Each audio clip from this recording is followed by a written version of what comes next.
Hello, everybody. Welcome to the Backlog Chronicles. We're a podcast that challenges fanboy beliefs and takes a pragmatic approach to all things gaming. We strive to create a community for self-thinking fellow gamers, a community where logical conversation can take place and a drive to further one's knowledge of gaming can be sparked. Take a seat. Show's about to begin. Thank you for being with us.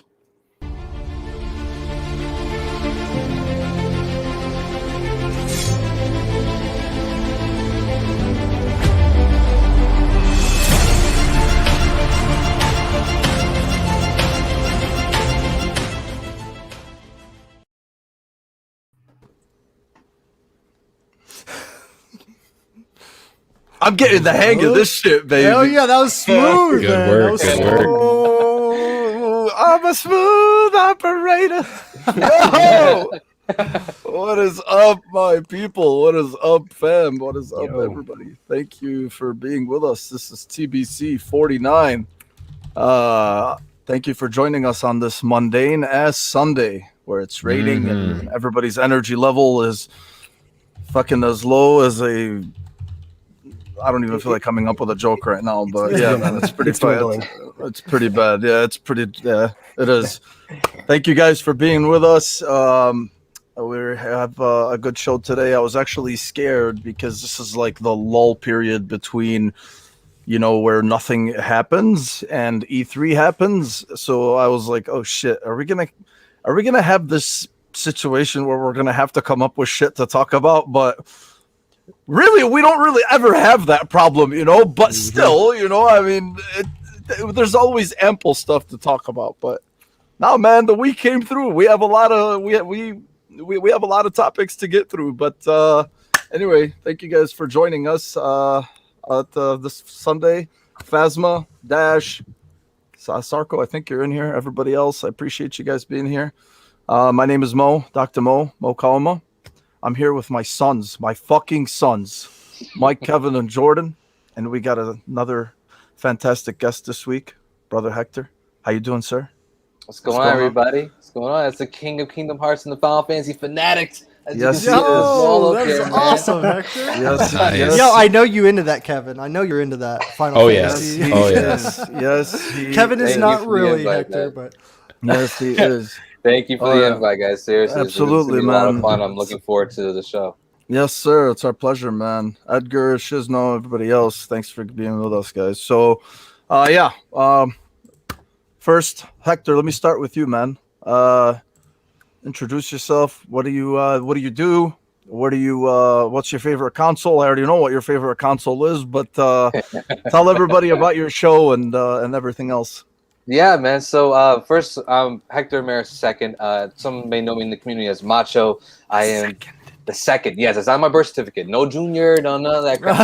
Hey, my son is the second. I named him after my Really? dad. So, yeah, man. Yeah. It's not really supposed to be like that, because technically I'm supposed to be the second and he's supposed to be the third, but I'm not named after my dad. So I'm named after my grandfather. And then he's named after his grandfather. So that's cool. That's cool. Sorry to cut you off, dude. Go ahead. No, it's cool. I really run into seconds, believe it or not.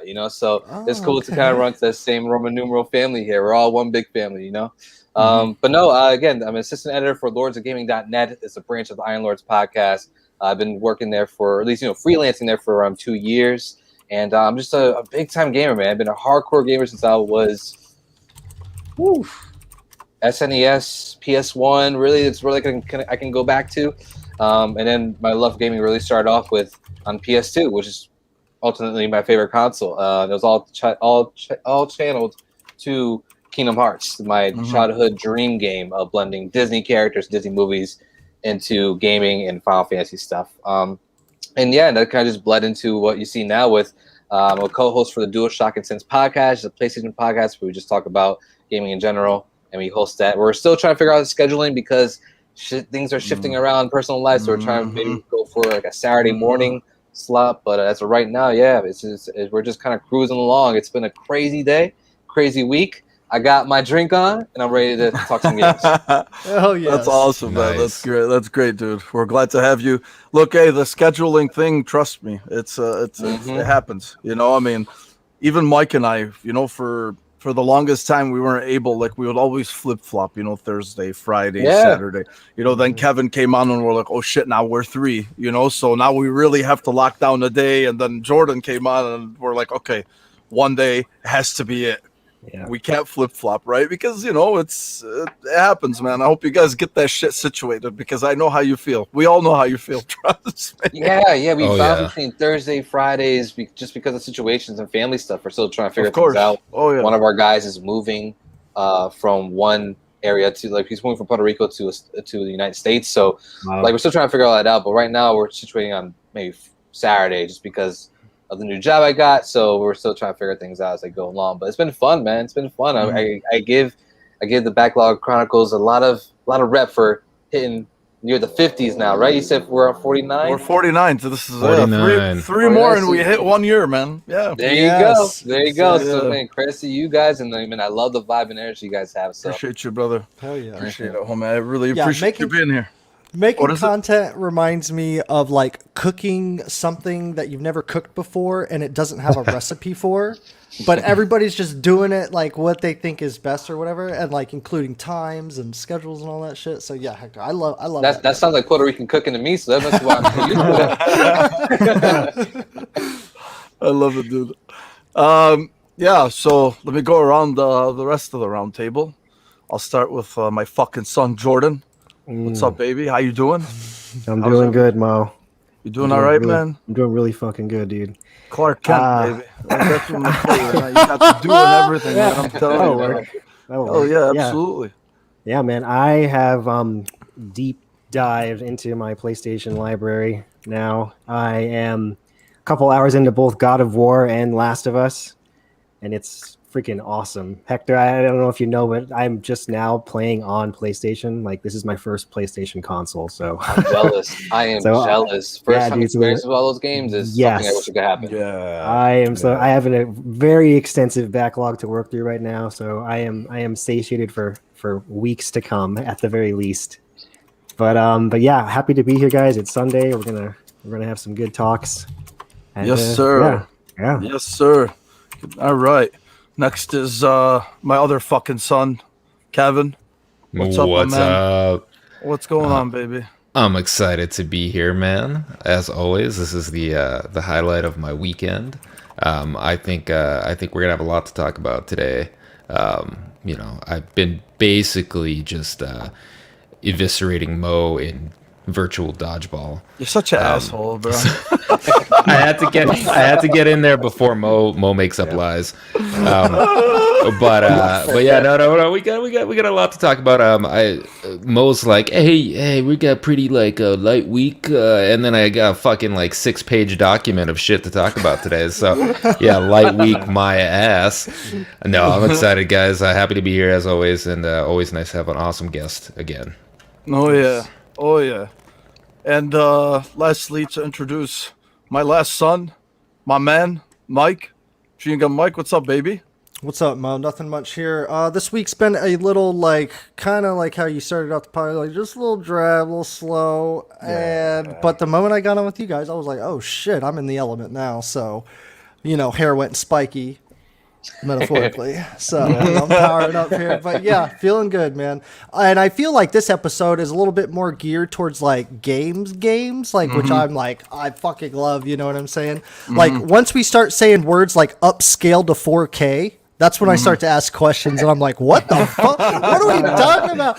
Yeah, but yeah, so I thought about that today. I'm like, I know that term is going to come up today, and I know, Mo, I have ragged you since we began our podcast, please explain 4K to me, and I still don't get it, bro, but because the argument is so deep, you know what I mean? 1080p, 4K, whatever, and it's just all right, so I really got to understand this so I can jump in on that conversation. But I'm still trying to figure out how you count pixels. I got no idea. 1, 2, 3. Yeah, I don't know how. Very carefully. Yeah, I know, man. But yeah, Mo, doing good, man. How are you, bro? How about you? I'm good, man. I'm good. I got to point this out. Ray, Sai, good to see you here. So much controversy over Biomutant. We are going to get into that later, my friend. because it's so fucking stupid. So we cover stupid. I'm good, man. I'm good. Again, yeah. It's just really another. It's just a mundane week, man. You know, I'm just excited for E3 and Summer Games Fest, which we'll dive into later. You know, at least like our expectations and whatever. But yeah, I mean that's hasn't really been much. Just been fucking working my ass off, man. It's freaking pissing me off, especially because I've been sleeping earlier. You know, so I don't like sleeping early, but that means I'm tired. And if I'm tired, that means I'm working a lot. I don't like working a like so that's blackout games. That's where I'm at. What is it? Do you have blackout curtains? No, I do not. Game changer, man. Game changer. I know, man. I know. Eventually, yeah. I've seen I've actually seen those before, but right now, like the setup and whatever, you know, I don't know how much longer we're gonna be in this house. Maybe for like another year or two maximum. You know? So okay. I think Fair once point. I end up making that move, I'll probably look into some kinky shit like those black curtains you're talking about. I mean, More colorful lights and stuff. I literally had that idea. They're like, man, I need a colorful light behind my TV. Now it makes sense. Now it makes sense. No, why I have those you set need up. you need mirrors for the kinky shit up above. Exactly. Yeah, And man. handlebars, right? Oh yeah, absolutely. All right, so Jordan's over there like, yeah. I'll show you some fucking mirrors. Jordan's redecorating his house right now, so I mean, you know, he's like, I'm getting lots of ideas now. next week we'll see fucking mirrors on his ceilings and shit in the background. It's for the lighting, guys. It's for the sun and stuff. Feng shui. Yes. Oh shit! All right, well, before we get into the the topics, I want to just mention that today we will be giving out a copy of Mass Effect Legendary Edition. It's a digital Xbox One copy. From we're going to be doing it here live on the show to somebody in the chat, to a random person in the chat, and this was generously provided by our brother Forkboy Gaming from Gaming Beyond the Box. So he's awesome. Wilmy's awesome. Everybody on that show is just fantastic. And if you guys are looking for a show that's gonna make your asses laugh every Wednesday night at 8 p.m. Eastern, definitely check them out. But yeah, from the code will be provided to the winner. So we do thank Fork for that. Okay, so Hector, I'm gonna start with you, my man. What have you been playing, bro? Yeah, so it ties into a show that's on Netflix, Castlevania. I just started. Okay. Yeah, you just started spoke Mike's Castlevania. language right now. Yes, Okay. you did. Okay. Well, there's a fucking show. I'll be back in like an hour. It's good, man. It's good. I'm not one for like dark, like anime, gore, fantasy, really, because it makes me feel like really uneasy. But this one, it takes it in spades, so it's not that bad. But the story is like rock solid good, and then that just made me want to play the old classic games. So I picked up the Castlevania collection on PS4, and despite how hard it is, I don't know how people play that game without a quick save, but it's a lot of fun, and the music's just amazing. Mm-hmm. And on top of that, just Mass Effect Legendary Edition, man. Been trying to do Mass Effect, so it's been a ride. I miss it. Nice, man. That's good. That's badass, Hector. You know what though? Very cool. You know what? I tried to. Yeah. So I was excited for Mass Effect. I jumped into it. I've played them before. I've played them a couple times actually, but I played the same runs. But obviously now it's new and shiny. With a shinier coat of paint. But yeah, man, like I started it and I'm like, okay, but then I'm thinking about Biomutant next week the whole time, right? And I'm like, man, I don't want to get this ball rolling right now, and because I know at some point I'm gonna stop it. Yeah. Right. Because I take a long time to finish my games. Fucking Resident Evil. Some people were beating it in like 2 days, 3 days, and it took me like 8 days. I think it took me about a week or 8 days. But so a No game rush. like No rush. No, yeah, of course, no. It's not really about that. But the thing is that's what I'm saying, so I knew that eventually I was not going to get through all three Mass Effects again. especially if I'm gonna get the Biomutant, and then June's gonna have a gauntlet of amazing games coming up. So I think I'm just gonna wait until Biomutant, man. You know, I think, I can see that. But I'm glad you're enjoying it, though, man.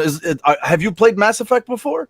I played Mass Effect 2 and 3 back then when it came out, like in 2012. Well, I think Mass Effect 3 was 2012. So, yeah, I did. I will say I did try to go back to Mass Effect 1, right? And then that was like the PS3 digital download. And to be honest, I don't know. It was. Yeah. I couldn't. Yeah.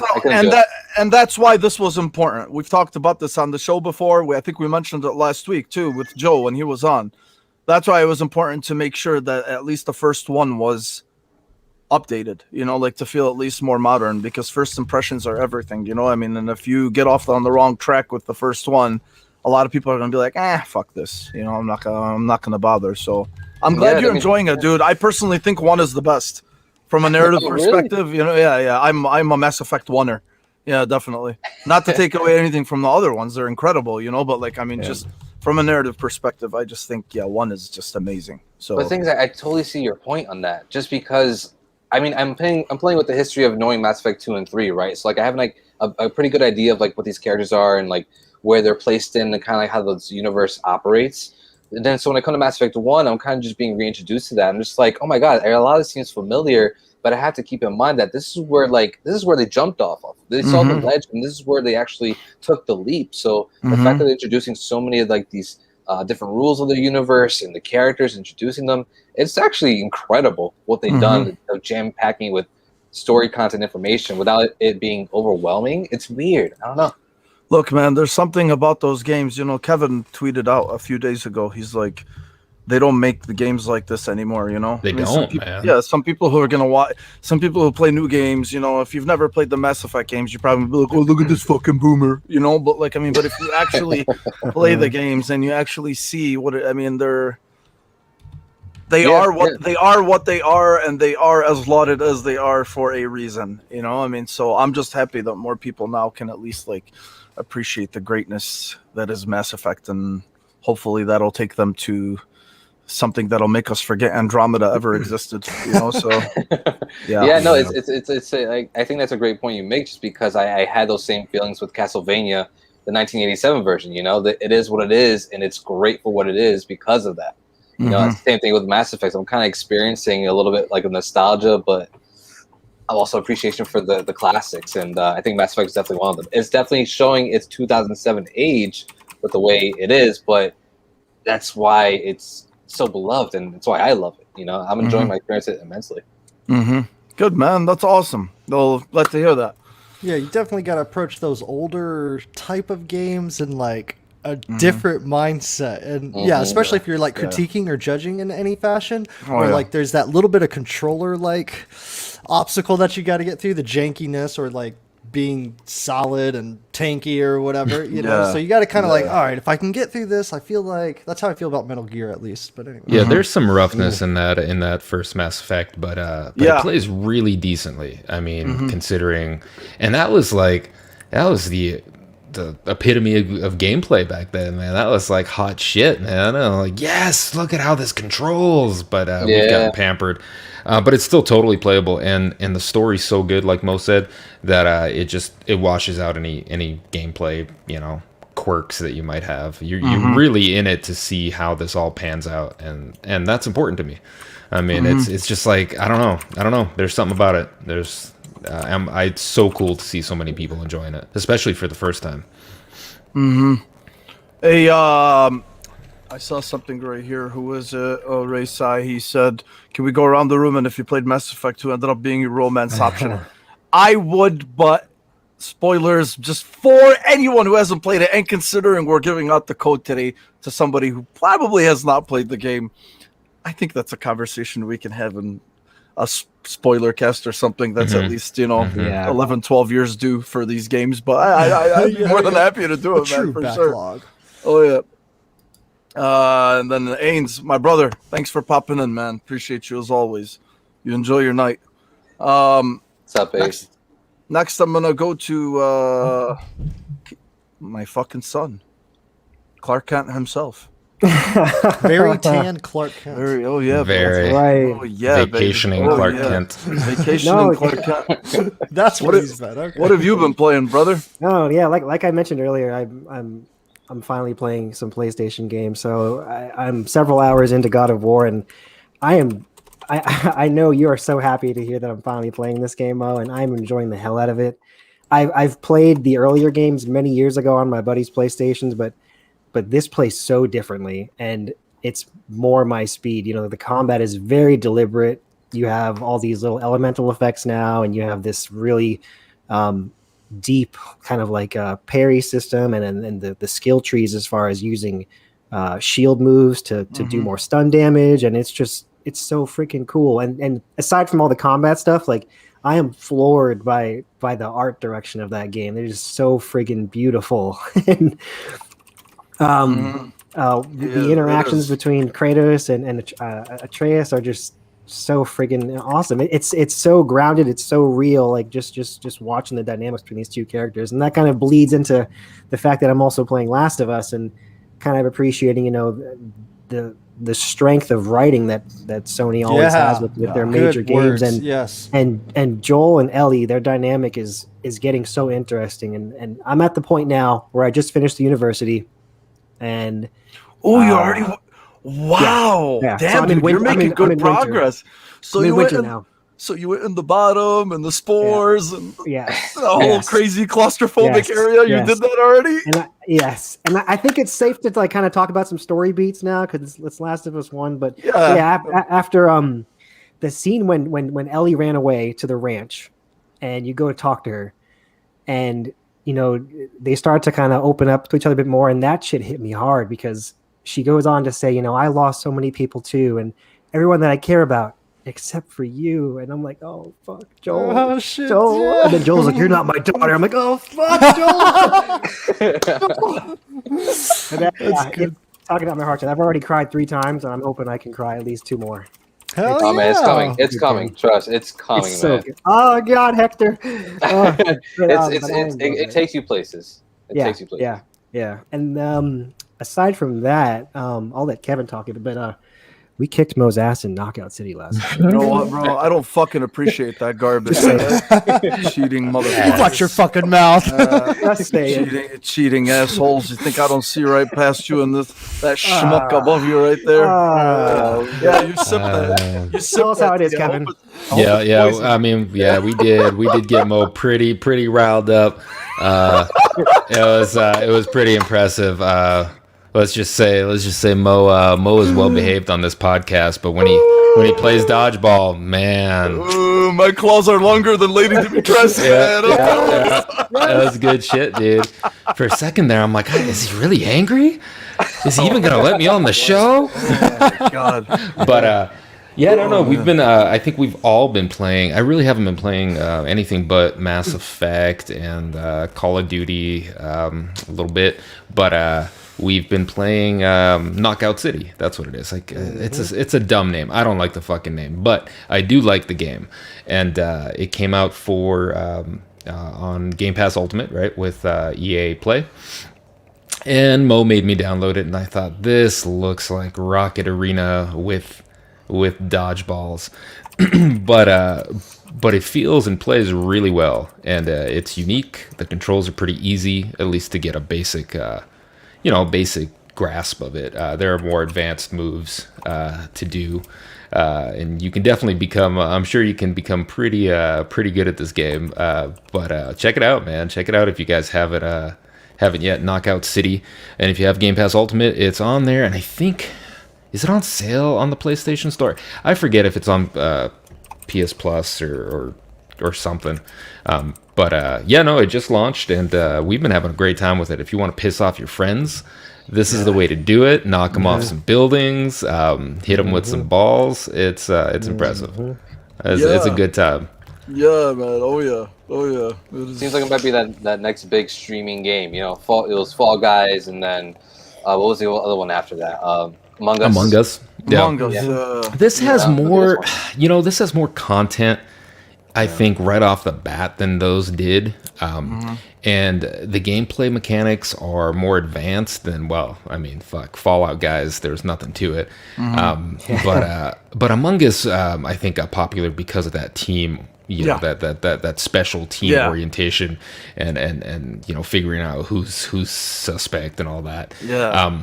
But this feels more like a Rocket League with dodgeballs, to be honest. I mean, it has that kind of aesthetic, and I don't even like the whole like 50s greaser vibe, but I mean, I overlook the awful character models already, and am having fun with it. So no, I could see it being something fun for sure. And the price of entry is pretty cheap across the board. So yeah, we've it been is. having And fun with that. yeah, that's cool. Yeah, it is, man. I'm gonna get into that in a bit after I get to Mike. Wait, hold on. What did I say? I just saw Dash say something about. Here it is. So free trial on PlayStation for. That's 10 what it days was. for the game. Okay. Yeah, that's better. Yeah, so check it out. So it's free. Yeah. It's free everywhere. It's free. It's free everywhere. Hey, Angela just called you out, Kevin. She said You said Fallout, guys. Oh, did I? Yeah, Oh shit! Fallout boys, Fallout guys. Fallout boys. Okay, my bad. Wombat, Lambat. I got you. Good catch, Angela. Lombax. I didn't know if I was the only one that. Lorax. I literally thought that was the name. I was like, yeah, Fallout guys. I'm getting senile, guys. I'm sorry. You guys are just gonna fucking babysit me on this show soon. That's awesome, dude. That is great. Mike, What's up, man? What's up, Mo? what you been playing, little homie? All right, man. So I'm gonna jump off of Hector, kind of what he was saying. Castlevania Symphony of the Night, still getting deep in that game. And dude, there's a reason why. Like, and if you were to play it, like, you would know the reason why that game is so like revered to this day, man. It's literally why there is games like genres named after it. Metroidvania, you know what I'm saying? Like, dude, they have shit in there that I didn't think a side-scrolling game could have in there. They just do things differently. Like Dark Souls, man, it's like that, but side-scroller. Like, you could do Salt Sanctuary, you could do your Dead Cells and all that other shit, but Dark Souls, like, there's a lot of ideas. I mentioned Dark Souls because it's so revered as, like, it's like a great game. It's, you know, gameplay and all that stuff. But dude, it's pulled a lot of its own ideas from other places that I've seen. And it's like, oh, it's not that original, you know, because only the combat might be original, maybe. But besides that, dude, a bunch of these ideas, this dark fantasy, like, dying in 2 or 3 hits or whatever, which is like what realistic. If I got hit by a sword, I'd die in 3 hits too, or whatever. You know what I mean? But anyways, back to Castlevania. The anime got me juiced up for it. The music is ace. The Metroidvania style, you acquire items. Like, item collecting is like a thing in that game, and so you're gonna acquire items that help you understand the game more, which is like a Dark Souls thing or whatever. The castle aspect, like the level design and how that works, like, even though it's a 2D game, you still get that feeling of like, ooh, I am in the library, or like, ooh, I am in the, you know, basement or whatever. Because I've also played Mirror of Fate, and I recently beat Lords of Shadow 2. So I'm like, I'm deep in that. But like, just for a 2D game, and you know my guys' stance on 2D games, like, they're like hit or miss for me. But like with Castlevania games, just because side scroller, but yeah.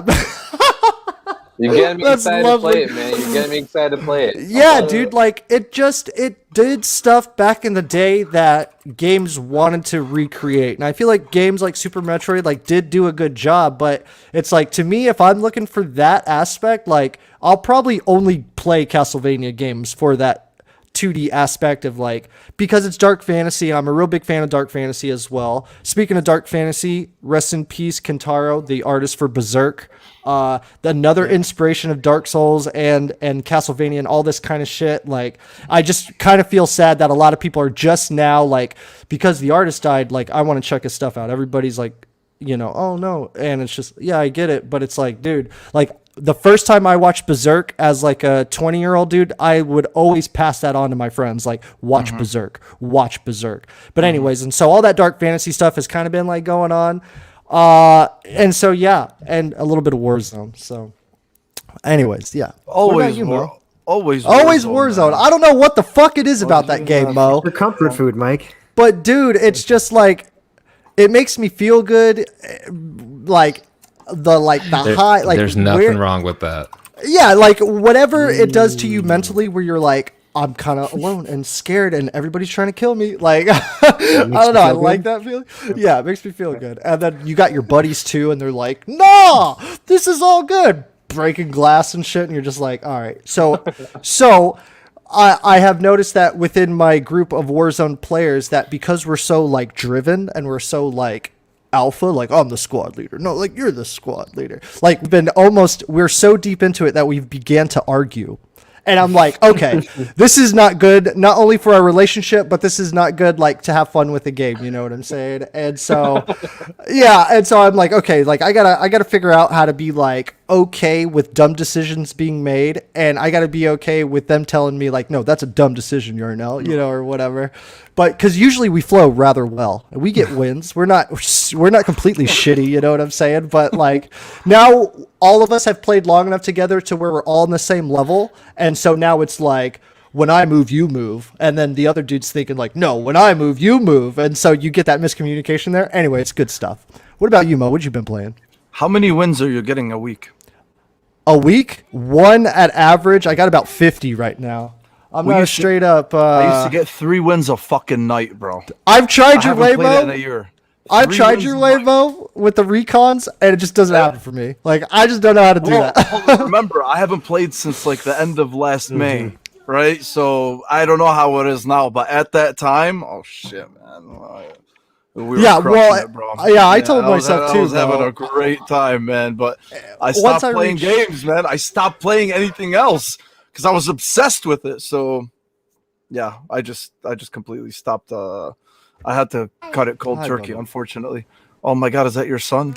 Bring him up to the camera, man. Bring him up to the camera, man. Yeah, come here, bro. Is that Enzo? Come here, Enzo. Say hello. Hey, Enzo, my boy. Look how cute he is. Hey, baby. Hey. He's like, oh no. Hi. Hey, tell people to test their mic. Test your mic. Yes. Nice. I love it, man. Too much Mortal Kombat. That's cool, great, man. dude. That is Not awesome. Mortal Kombat. Yeah. Oh my God. 2-year-old Mortal Kombat. Hell have I been playing? I don't even know. Yeah, man. Outside of again, like I was saying, he's we talked about Mass Effect, played a little bit of 1, kind of whatever. I'm like in that biomutant mentality right now, and it's honestly, dude, all I've been thinking about is Knockout City for like the last couple days. Oh yeah. I swear to God, it's such a fucking blast. I can't emphasize it enough to you guys. If you have an Xbox and you have Xbox Game Pass Ultimate, please download Knockout City. This was a game, and I tweeted about this, and I said, I'm like, man, I was expecting, 15, 20 minutes maximum, right? Just like one of those games that you just pick up and kind of like it just wears off, after a bit. The luster wears off after a bit. But like the first night, I was playing with Dash and freaking Kevin. Were you playing with us Friday night? Yeah, I stopped in. Yeah, you did. You and Ains and Bomber and Elu and I forgot what else. Man. Yeah, we went from like thinking like, okay, let's see how long it takes us to uninstall it, and we played like 3+ hours of it straight. So it's a blast. It really, really is a good time. It's fun. It's different. It's I feel like it's also unique as well, and you should definitely take advantage of it. And on the PlayStation side, there's like Dash was saying earlier, there's 10 days. So you know what, man? I'm sorry to cut. Can we stop the Splinter Cell stuff, guys? You're breaking my heart every time somebody talks about Splinter Cell. I have accepted that it's never going to happen. Just please, let's stop bringing it up. It opens up old wounds, and I don't like to reopen those Splinter Cell wounds. Please, Ray, I love you, but no Splinter Cell. All right, it's gonna drive me nuts. Anyway, yeah, Knockout City, Biomutant. That's pretty much where I'm at right now. And I hope everybody does give it a shot. Okay. You got to remember the 5 Ds of dodgeball, man, in order to win. 5 Ds of dodgeball. Yeah, let's hear it. Talk to me. Dodge, duck, dip, dive, and dodge. Oh, I Thank forgot you. about those. That's Thank you, right. Hector. Thank you. Yes, that's right. Mo does not know the 5Ds clearly. No, I don't. But Oh man, you gotta watch the movie Dodgeball. Ben Stiller, Vince Vaughn. Yes. Go for it, man. It's a great weekend movie. You're gonna enjoy. oh it. yeah, for sure. And Adam, find Max Payne. Ah. If they can give me Max Payne 3, I love the first two. A huge fan of the series. Give me Max Payne 3. Remaster it. Do something with it. Just make it backwards compatible. Yep. I'm with you, brother. That's all I want. Graham, good to see you here, brother. Diego, thank you for calling me a loser every week. I appreciate you. From one loser to another. Great having you in here, my friend. Diego, you're still on the clock, homie. I'm just letting you know. Okay, so let's get into the nitty gritty of the week. The first thing I'm going to start off with is the Starfield nonsense. And the reason why I'm calling it nonsense is because it's literally nonsense. So without diving too much into it, look, I don't want to. There's no news. See, the funny thing is when you discuss Starfield, you have to discuss the news about Starfield, right? Because clearly there's nothing about the game itself that we know of. I know there's a clip that we have of, I actually put it on my Twitter too, about Todd Howard and Phil Spencer and Pete Hines and Larry is it Rib Herb? I always don't Larry know how. Herb. Larry Herb, okay, because he spells it HRYB. Yeah. Okay. Like this is some Brett Favre shit. Okay. Brett Favre spells his name Favre. All right. Yes. But he Yep. says Favre. It totally is. Okay, like this really fucks with my mind, and I don't like that shit. Larry Herb. I love you, Larry. I'm just kidding. Grandpa Herb. So anyway, yeah. So, just we've known about the game. We know that we don't know when it's coming. There's always been rumors, blah, blah, blah. Everything everyone's already heard. The weird thing is like on May 14th, Jeff Grubb, he was kind of like, hey, this is me confirming that it's coming to Xbox and PC, period. Nothing else, right? Okay, that's cool, right?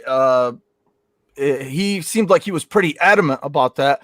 And I don't know why it was even questioned to begin with, right? Especially like since Xbox pretty much said like, hey, Bethesda games coming to Xbox. We bought it. We bought the fucking publisher. I was one of those people who initially thought that, hey, you know what? Maybe they won't just because of their previous rhetoric, especially Phil Spencer, blah, blah, blah. But end of the day, that's what they feel like makes most sense for the business. And I don't care, I get to enjoy it either way. I just, I was at least like lucky enough to be able to discuss that without a bias injected in there.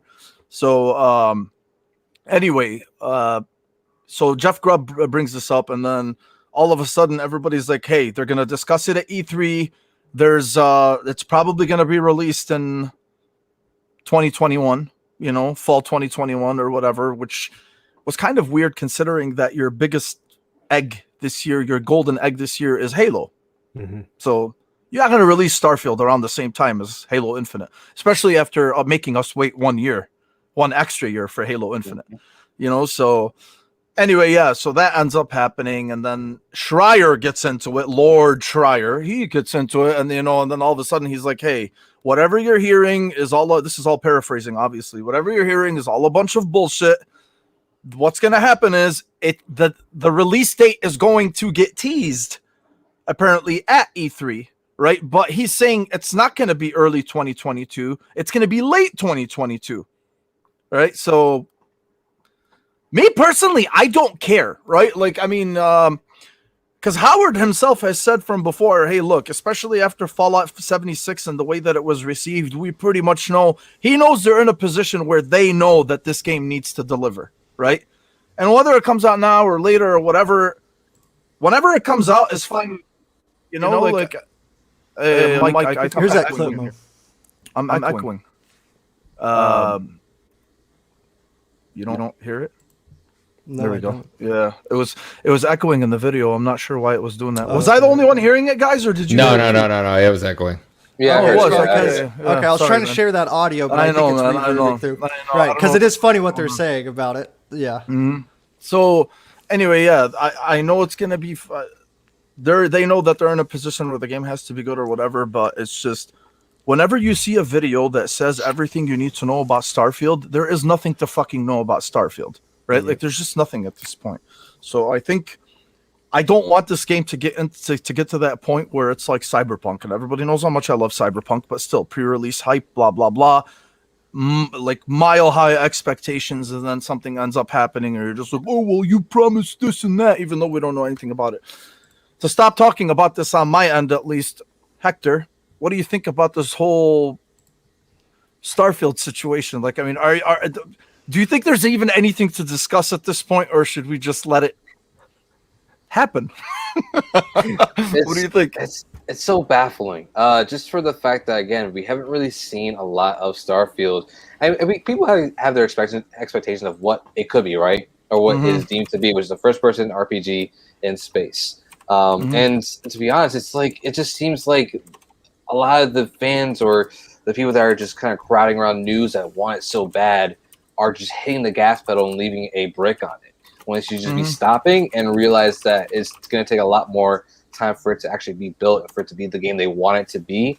Knowing Bethesda, that they have a lot to live up to, and the past couple of games haven't really delivered on that. So let them take their time. You'll be lucky if you even get it in 2022, knowing how Bethesda operates. And from what I've heard, they're using their engine from previous games, so you know that's going to keep causing even more problems, especially for the newer gen consoles, where there's a whole nother layer of intricacy and complications to go with. So I feel like, again, everybody's putting their foot on the gas pedal, and they really should just learn to stop at the stop sign or slow down when the yellow's turning or the lights turn yellow. And right now, it's going to turn red, so you better stop. Yeah. No, yeah, it's just I posted a video the other day from YouTube. It was really a 10-second clip that I showed, where Larry Herb, where he's on a podcast with Phil Spencer and Pete Hines and Todd Howard, and he just straight up tells Todd Howard, he's like, Starfield, what's up? Right? And then Todd Howard's like, well, I think it's funny that people are excited about something that they have no idea about. So basically he's like, I think it's funny that it's generating so much hype. And for everyone out there, I'm not saying don't be excited for the game. Okay. I'm not a wet blanket, man. Like, I'm not saying don't be excited. Yeah, of course, be excited for whatever the hell the potential is, obviously. But the thing is we just don't know shit, right? Like, that's all I was trying to say, is we don't really know anything about it. Give me something so I can be like, yes, fuck yeah, right? Instead of just being excited about a name and nothing else. That was my point. So Jordan, yeah, especially since they're going up against another great first-person RPG that was in space. Now it's Outer Worlds. That's still hot, right? So Right. Yeah, man. Jordan, what do you think about all this, brother? No, you're right. Yeah, I don't have much to say either. But yeah, to Hector's point, yeah, the Outer Worlds is a really strong RPG that, in my opinion, outdid Fallout 4, anyways. But yeah, there's nothing to really be excited about other than people say, oh, there's a pedigree associated with Bethesda games. But yeah, maybe from their old ones, but not from 76, not at all. So, yeah, I'm just waiting to see more before I really make any sort of judgment. Yeah, that's all you can do. That's the only realistic thing you can do. I mean, he even said himself, right? He's like, look, we reworked the engine. We're doing this. We're doing that. I know there's been screenshots that have leaked from 2018, and it's just literally, it's a screenshot. It doesn't tell you anything. It doesn't really tell you anything, right? No. Like, and I get it, man. I've been excited before. Fuck. Today, Idle Sloth posted, I think I sent it in the group chat. Idle Sloth said apparently he posted some image from Resident Evil. Apparently a leaked image from the Resident Evil 4 remake, right? I'm like, this looks fake as shit, but it still looks so good, so I'm excited for it. It's not even official, but I'm excited for it, so I get it, but at least we know that that's coming, whereas like Resident Evil 4 is rumored to come. We still haven't even gotten a confirmation yet. But Kevin, where you at with this, man? I Man, I heard you know the release date, bro. I mean, yeah, I do. Well, I've actually played it, Yeah, but wow. I can't. I Wow, can't. I know. It sucks. Just yeah. It's Fallout 4 with the rocket pack, and less gravity, and that's it. No, it's super silly.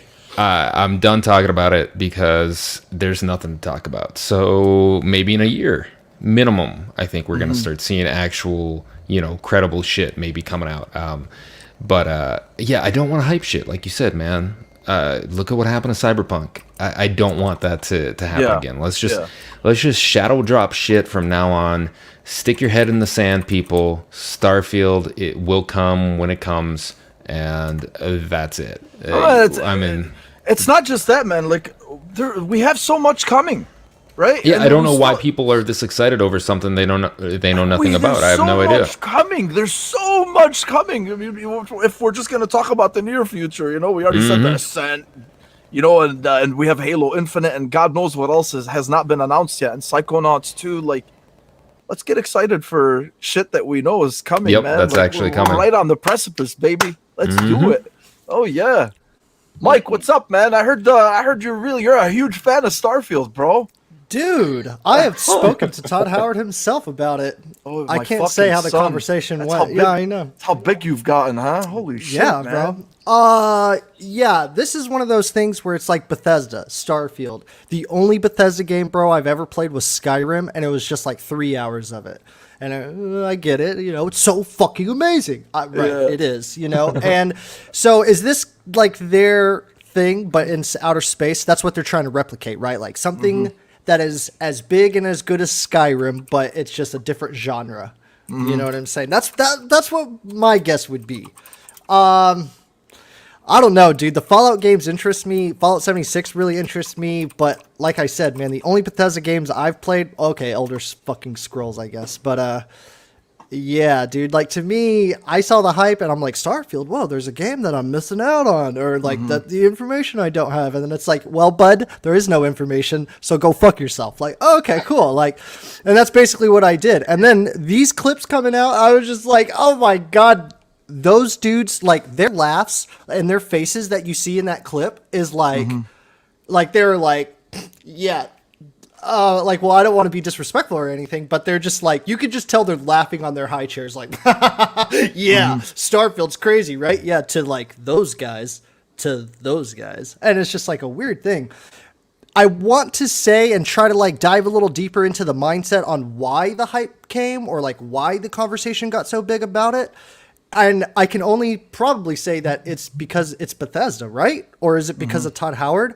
Like, those dudes are infamously known, or at least famously known in some regard, for their like design and what they do with games and stuff. So it's like, once you get the people making like a game similar to Skyrim, I feel like that'll generate hype, even though there's not much to talk about. But if that's kind of like what we're expecting to get, like, it might be deserved, you know what I'm saying? Like, I get the cool stuff about Skyrim, and I see how that could like flourish into this generation, you know what I mean? So I get it, Sure. But we shall see. It's one of those things also, Mo, like outer space is a hit or miss for me. But it's like, if I want to talk about Starfield, I'll just play Mass Effect probably. You know what I mean? Yeah. Anytime soon, at least, you know what I mean? But yeah. Yeah, well, we'll see, man. Hopefully they'll show something at least next month. At the conference that they're having, which we're gonna get into later today, or later on the show. But yeah, man, that's all there is really to mention about it. The Ascent.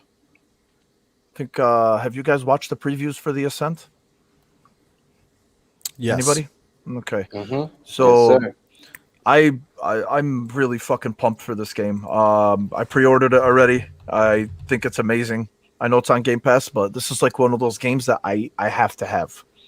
Game Pass or not, I have to have it. It looks amazing. I love the isometric style. I love that it's action art. That it's action. I know it's a twin stick, but anything really cyberpunk, I'm there, man. Any cyberpunk type of vibe, I love it. I love that world. What about it, Mo? Why do you love it so much? Like, I'm not- because I've I don't- noticed that I about don't you. know, Like man. something lights don't know and what it is, tech. yeah. Because you're a tech dude, and I know that's Dude, like your things. Is that what it look is? How or what? much? Look how much I love the Ghost Runner. Ghost Runner takes place Exactly. in the cyberpunk world as well. Like there's something does. about cyberpunk style games, man, or cyberpunk world games. I don't know what it is, but this game itself too, man, it looks deep, it looks great, it looks fantastic. This is a game that I think a lot of us have been hyped for on Xbox, and obviously it's coming day one on Game Pass. And if I'm correct, it's launching July 29th. So that's already something to look forward to in July. So we already have May and we have June, and now we got this in July and I don't know what else, but it just looks fantastic, man. I'm really pumped for this. But Hector, have you seen the Ascent? Have you looked into the previews or whatnot, or no? Yeah, I caught a couple of clips of it. I'm not really into like the isometric kind of top-down games. I want to explore it a little bit more, but it really just comes down to when having the time to do it. And this seems like a good one to start with, even if I'm not really into the cyberpunk style. But I mean, from what I've seen in the gameplay, it actually looks pretty fun, and it's like something I might be interested, later down the line if actually put it in the backlog. So nice, man. Yeah, that's cool. Kevin, Jordan, I'm sorry. I know you've been looking forward to this one as well. Yeah, no, like you, man. I too am kind of a fan of the whole cyberpunk aesthetic, and I don't know what it is either. I think it's just all the cool freaking colors and just the grunginess of everything mixed with tech. But the game looks like a blast. I love the isometric look, and the environments are drop dead gorgeous. I don't know if you guys ever played another isometric shooter called Ruiner. Yes, came out a couple years ago. I have it. I played it on PS4. Yes, that is a brutally challenging game, but badass soundtrack, and then just really really cool mechanics there too. Kill the boss. Yes, kill. I just love the fact that this is going to be a co-op one, and it's going to be fun as hell. I probably will buy it myself too. Even though it is on Game Pass, but I'm a fan. Yeah, absolutely, man. Kevin, Ascent. Shh, I'm watching this. Oh No. yeah. So it's it looks like it's a twin stick shooter with co-op like Diablo. So yes. Right. It's definitely twin stick. That's different. I'll do it. I'll try this shit. It looks really nice. I honestly haven't read too much about it. This is the longest gameplay I've seen. What's on the screen right now. I'm always up for shit like this. It looks kind of nice. And this is an Xbox exclusive or Xbox and PC? Xbox and PC. And PC. So we don't have a PS4, PS5 date at all right now. Okay. No, I don't even. I don't even think it's. I don't think it's timed. Yeah, I don't even know if it's timed or not. I'm pretty sure it's only Xbox and PC, unless somebody in the. This will be fun. Yeah, absolutely. Good, yeah, man. Yeah, it looks good. Yeah, I'll give it a shot, man. And what, like $30 or something. So, hell yeah, man. Yeah, this looks good. Yo, Mike, where you at on the Ascent, man? I'm loving this, bro. Like, it's some free. kinky shit, right? It's free too. No, but hey, the Game Pass thing is free. plus. It's free. Yeah, but it is some kinky stuff. I am digging this. So this top over angle, Hector, do you play top over like games often or anything like that? No. I mean, not that I can recall. I can't recall the last one I played that was like top down. To be honest, I'm trying to get into the Diablo on Switch, but again, just finding the time for it. I feel you. Yeah, top down or this little camera angle is a little different, but you do make a point to where it is like a regular camera or first person, where it's third or first person, where you do feel immersed, which is surprising. There are moments like that. I got in Diablo like recently and stuff like that, and Darksiders Genesis is another one that is also good. But yeah, this Cyberpunk, I love the metal industrial, like whatever. I hope there's techno music, of course. But yeah, I'm about this game. Yeah, is it multiplayer, Mo? Do you know? Yeah, four-player co-op, man. What? Yeah, I'm about it. I'm about it. I'm there, bro. Day one. Oh yeah, I'm there day one. Oh yeah, man, absolutely. So I love the point that Jordan made out how it's beautiful but it's also disgusting at the same time. There's something just gravitating towards things that are beautiful but disgusting, right? BioShock, right? Well, Yes, it's a beautiful city, but it's just hammered with just crazy things in it, right? And the same thing with this game. I can see I love that you made that point because now I'm looking, I'm like, oh my gosh, yeah, it's actually looks really beautiful and disgusing, like that one person at the bar at 2 a.m. You know, just saying, like ew, but you're probably an interesting person. Look how good this looks. Even the they're drinking out of their mind, but they got suit and ties that look pretty good. Yeah, like the floor detail, like the detail with all the wires and like parts or whatever on the floor, the grunginess, the pipes and stuff. Yeah, I'm liking that. What is this? An Unreal 4 engine? What is it?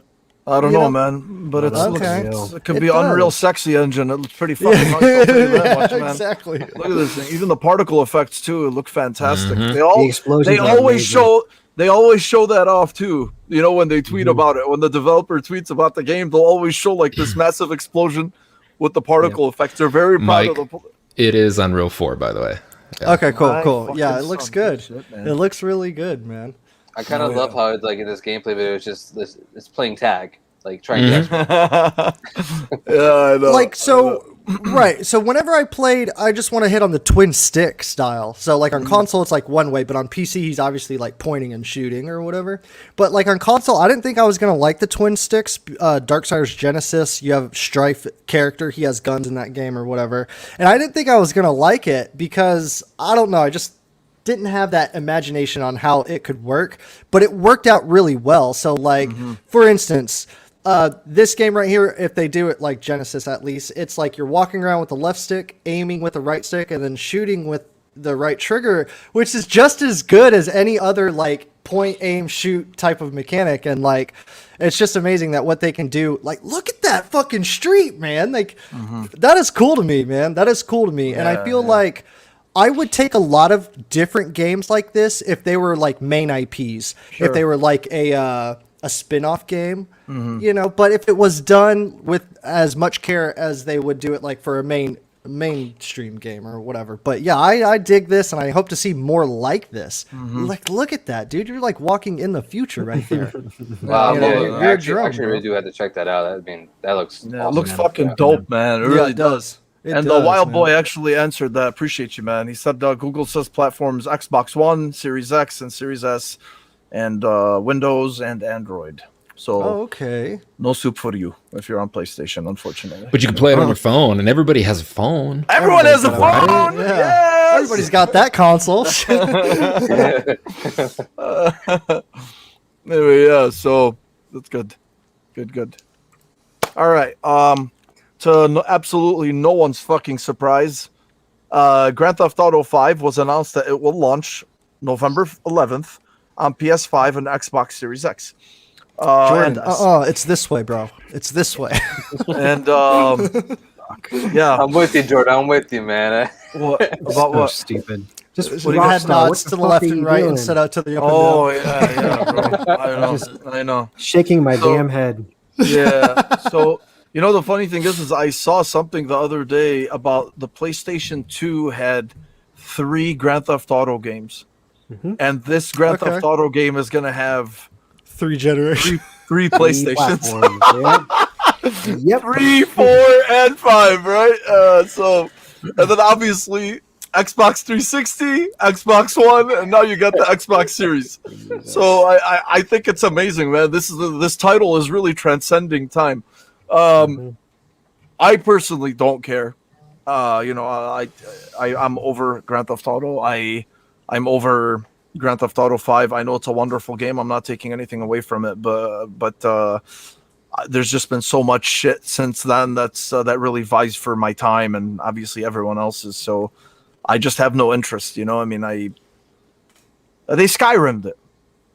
You know, not to take away anything from Skyrim. Skyrim is an incredible game, but I'm just saying, like they Skyrim'd it. You know, They so now Skyrim'd it. Yeah, they really almost did. sounds dirty when you say it. Yeah, I like know. that, They you know? Skyrim. Yeah, they did, man. They did. But Hector, are you excited for it, man? Coming to PS5 series? I don't know, man. You know, Yeah, you looked like you were, I saw the glisten in your eye, man. Maybe I was mistaken, bro. saw the twinkle. Oh, I'm yeah. happy it's coming to my platform of choice. No, man. This is just, I don't know. I was talking to a friend about this actually before, where it's so surprising to see kind of like that evolution of Rockstar, where we can expect like a Rockstar game every 3 to 4 years, and even before then, every 2 to 3 years, it'll be super high quality. It'd be something like you never played before, and now we just get the same Grand Theft Auto game for 3 generations, and then Red Dead Redemption 2 to boot to it, and they're online, which seems to fade into irrelevancy because of Fortnite and all these other free-to-play games. It's just, I don't know. It's I love that graphics. Me too. Yeah, I think that's it. Yeah, that's all that I saw. Yeah, it's I wish that it would just put it to bed and just really go hardcore on Grand Theft Auto 6 or Red Dead Redemption 3 or Bully 2. Like, come on, just get off the horse and just actually Bully. Yeah, Nice. Bully 2 would be amazing. Yeah, just like I get it. Grand Theft Auto 5 is such like a big deal, and the online's, it probably is still growing. I have no idea. I don't follow that trend, but you kind of just wish that you see something new from these developers that can kick ass. Yeah, but the thing is we're at the point with the game. I mean, where is it? Where did I see that? I know Shizno said something over here. I can't remember that. I was trying to pull it up, but the thing is they keep releasing it because, as we've seen, this fucking game just is selling by the buttload every fucking month. It charts, right? Yeah. So this is unfortunately a doing of the consumer as well.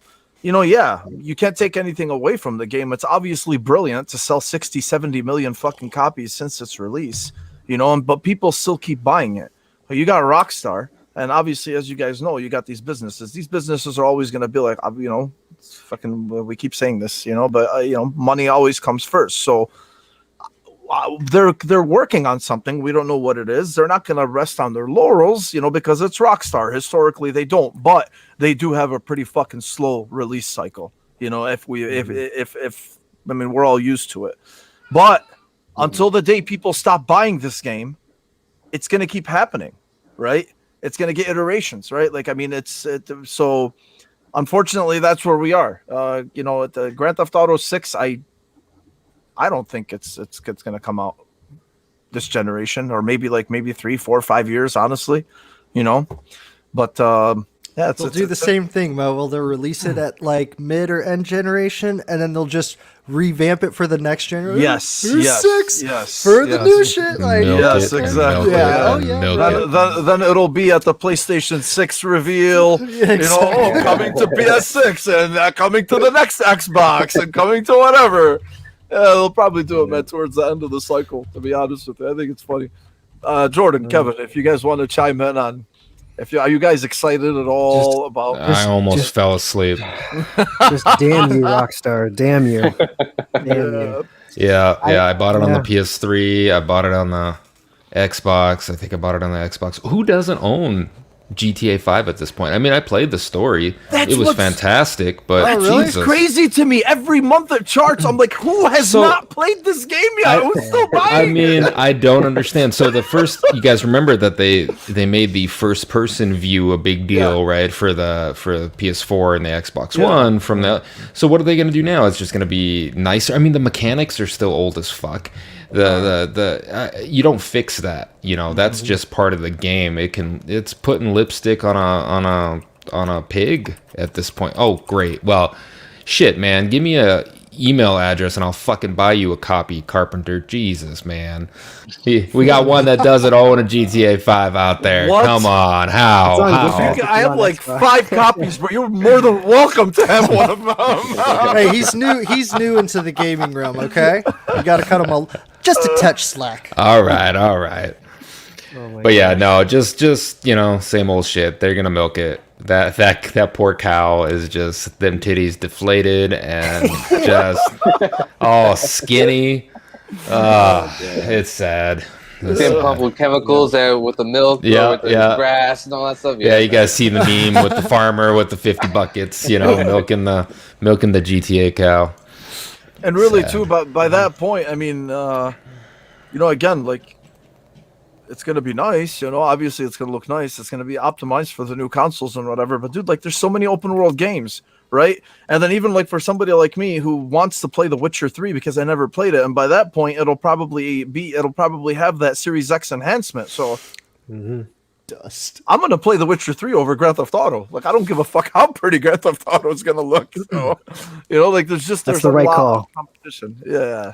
I wish I was a fly on the wall during that development room, because I'm sure that they're thinking of how can we take GTA to the next level, right? It's like the same thing when they make the next Zelda game. How are we going to evolutionize the Zelda experience? I think the same thing's with Grand Theft Auto. How are they going to take that to the next level, whoever it may be? And it might be going through a lot of growing pains, which is understandable. So. And isn't there a lot of in-game purchases for the online portion as well? The damn shark cards, man. Yep. Okay, so yeah, and like kind of just hitting on what Mo said, it's just like one of those things. It's like, dude, if they're making money off of it, why cut that cord whenever, dude? Because imagine how many young, like super hormonal, like gentlemen are playing this game, like 17-year-old kid, like. Yeah, like you getting on GTA tonight so we can go fuck shit up? Like, yes, bro. You know, like, hey, mom, I need $15 for my thing or whatever. And I was like, all right, but how many kids are doing that? Like, how many thousands, 100,000s of young, strapping 17-year-olds are like asking their mom for $20? Yeah. You know, that's a lot. And I don't think that they're gonna. It's a weird thing because it's been out for so long and it's been for like so many generations. It's like, I don't think there has been a game that has done something like this where it's like that successful for that long of a time. Like, I bet you could get on GTA 5 right now and you'd find a full lobby. Yeah. Like, wouldn't you say? I think on YouTube as well, those like little challenges, those race challenges where you go like in the air and you like spin and it's all this like world record stuff. Like, I've seen a few of those. They're kind of entertaining, whatever. But like, I think a lot of people watch those as well. So there is like this whole, like, look at it this way. GTA 5 is the closest to virtual reality in the real world, right? So my little brother used to play. I had mentioned the 17-year-old thing because my little brother used to play the shit out of GTA 5, and that's how it'd be. I'd be like, "Show me your house, like show me your cars," and it'd be like, "Yeah, I got this cool shit and all this cool stuff or whatever." Anyways, it's just this mindset of like what I'm trying to like pull out here is like why it's successful. You know what I mean? Like, why is the longevity of this game so well done? You know, it's the realism, I would say. It's the chitty bang bang stuff you do with your friends. You know, like, let's just go drive around, fly. You got racing as well, so it's not just like one type of game. You could do a lot of other stuff. Yeah, so it's like it's got a lot. And I really like what you said, bro. It's like, what's the next step for this super realistic? Like, even the graphics go hard as fuck on old consoles, man. Like, I bet it looks glorious on today's consoles. But yeah, dude, there's just something about it that just keeps it going. And I was going to say Rocksteady. Or is it? Yeah, right? Rocksteady? Yeah. Rockstar, obviously, because they've been doing GTA for such a long time. Like, when was the first one made? Like, fucking 90s or some shit? 2001. Okay. PlayStation 1 top over, right? No, I'm thinking of Grand Theft Auto 3. I'm sorry. No. Okay. One, fucking 90s, man. Right, early, right? It was top down. Yeah, it was. They've been doing it for so long. The lead guy, like, went on other shit. Like, it was for like life stuff, but we talked about it, Mo, like way back or whatever. But there's just something about this franchise or that game particularly, because Red Dead Online don't get that kind of love. Red Dead Online is on Game Pass right now, dude. You got to spend real money to get gold. I bought Red Dead only for the online, and it just so happened the story was awesome. You know what I mean? But yeah, these guys know what they're doing, man. And I get it's like an eye roll and those kind of things, but I mean, it's making the good. It's making the good, and they don't want to cut that off. So yeah, I'm gonna get it. No, I'm not gonna get it. Yeah, we're definitely. I'm not. Yeah, so whatever. Fuck. See you in Liberty City, guys. Stop fucking buying it. Exactly. Okay. Hector, you might know about this because you're a PlayStation guy. Well, at least considering that Deathloop is a timed exclusive for now. Previews came out, have been pretty positive for Deathloop. What really fascinates me about it too is it's really similar to not similar, but 12 Minutes. 12 Minutes is that game that's coming out to Xbox, and that's got this time loop thing, right? Where you keep rewinding, right? Like, I mean, it keeps putting you in the same spot, but you already have knowledge of what happened, right? Like, you're not completely starting fresh. You're starting fresh with the knowledge of what you've already obtained. You just have to do it again. Except this is in a full 3D first person fucking Arcane blowout. So I'll defer to you, man, because look, man, for me, for Arcane is one of the best developers in the world, in my opinion. I think they're amazing, and I'm really excited for this. Yeah, man.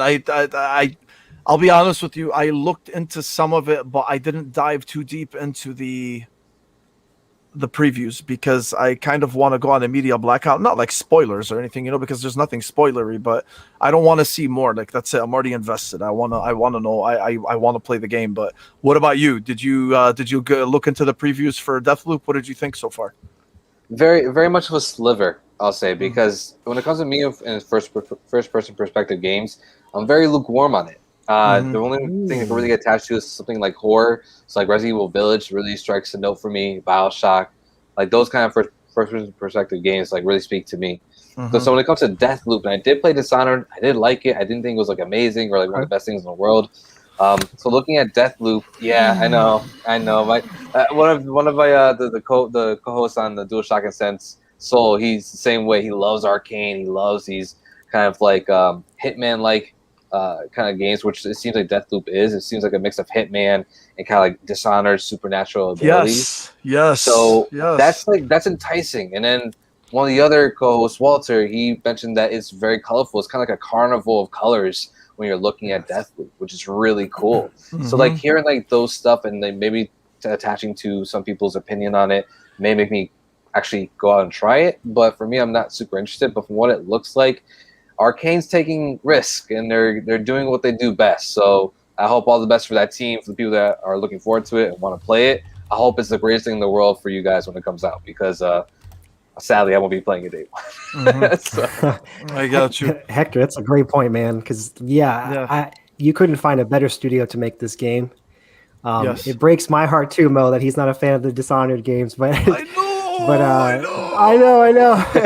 But man, it's Hector, it's just for me. It's just the stealthiness. I'm like, I don't know. I'd rather just get in your face.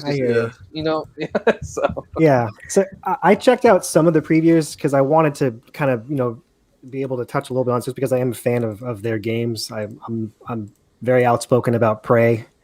But yes, he is. Yeah, kind of going back to what we talked about last week. I like seeing this trend as far as having time or time mechanics being a way of storytelling and world exploration, as opposed to having all these big open world games. These are the kind of games that I gravitate towards. I want these focused single player experiences, and I like the first person perspective because it's very immersive. I know Mike kind of gets behind that too. But the Hitman comparison is definitely accurate. This seems to be akin to like the escalation mode, because you have to kill not just one target, but you have to kill 8 targets sequentially in order to kind of complete the loop or beat the game. The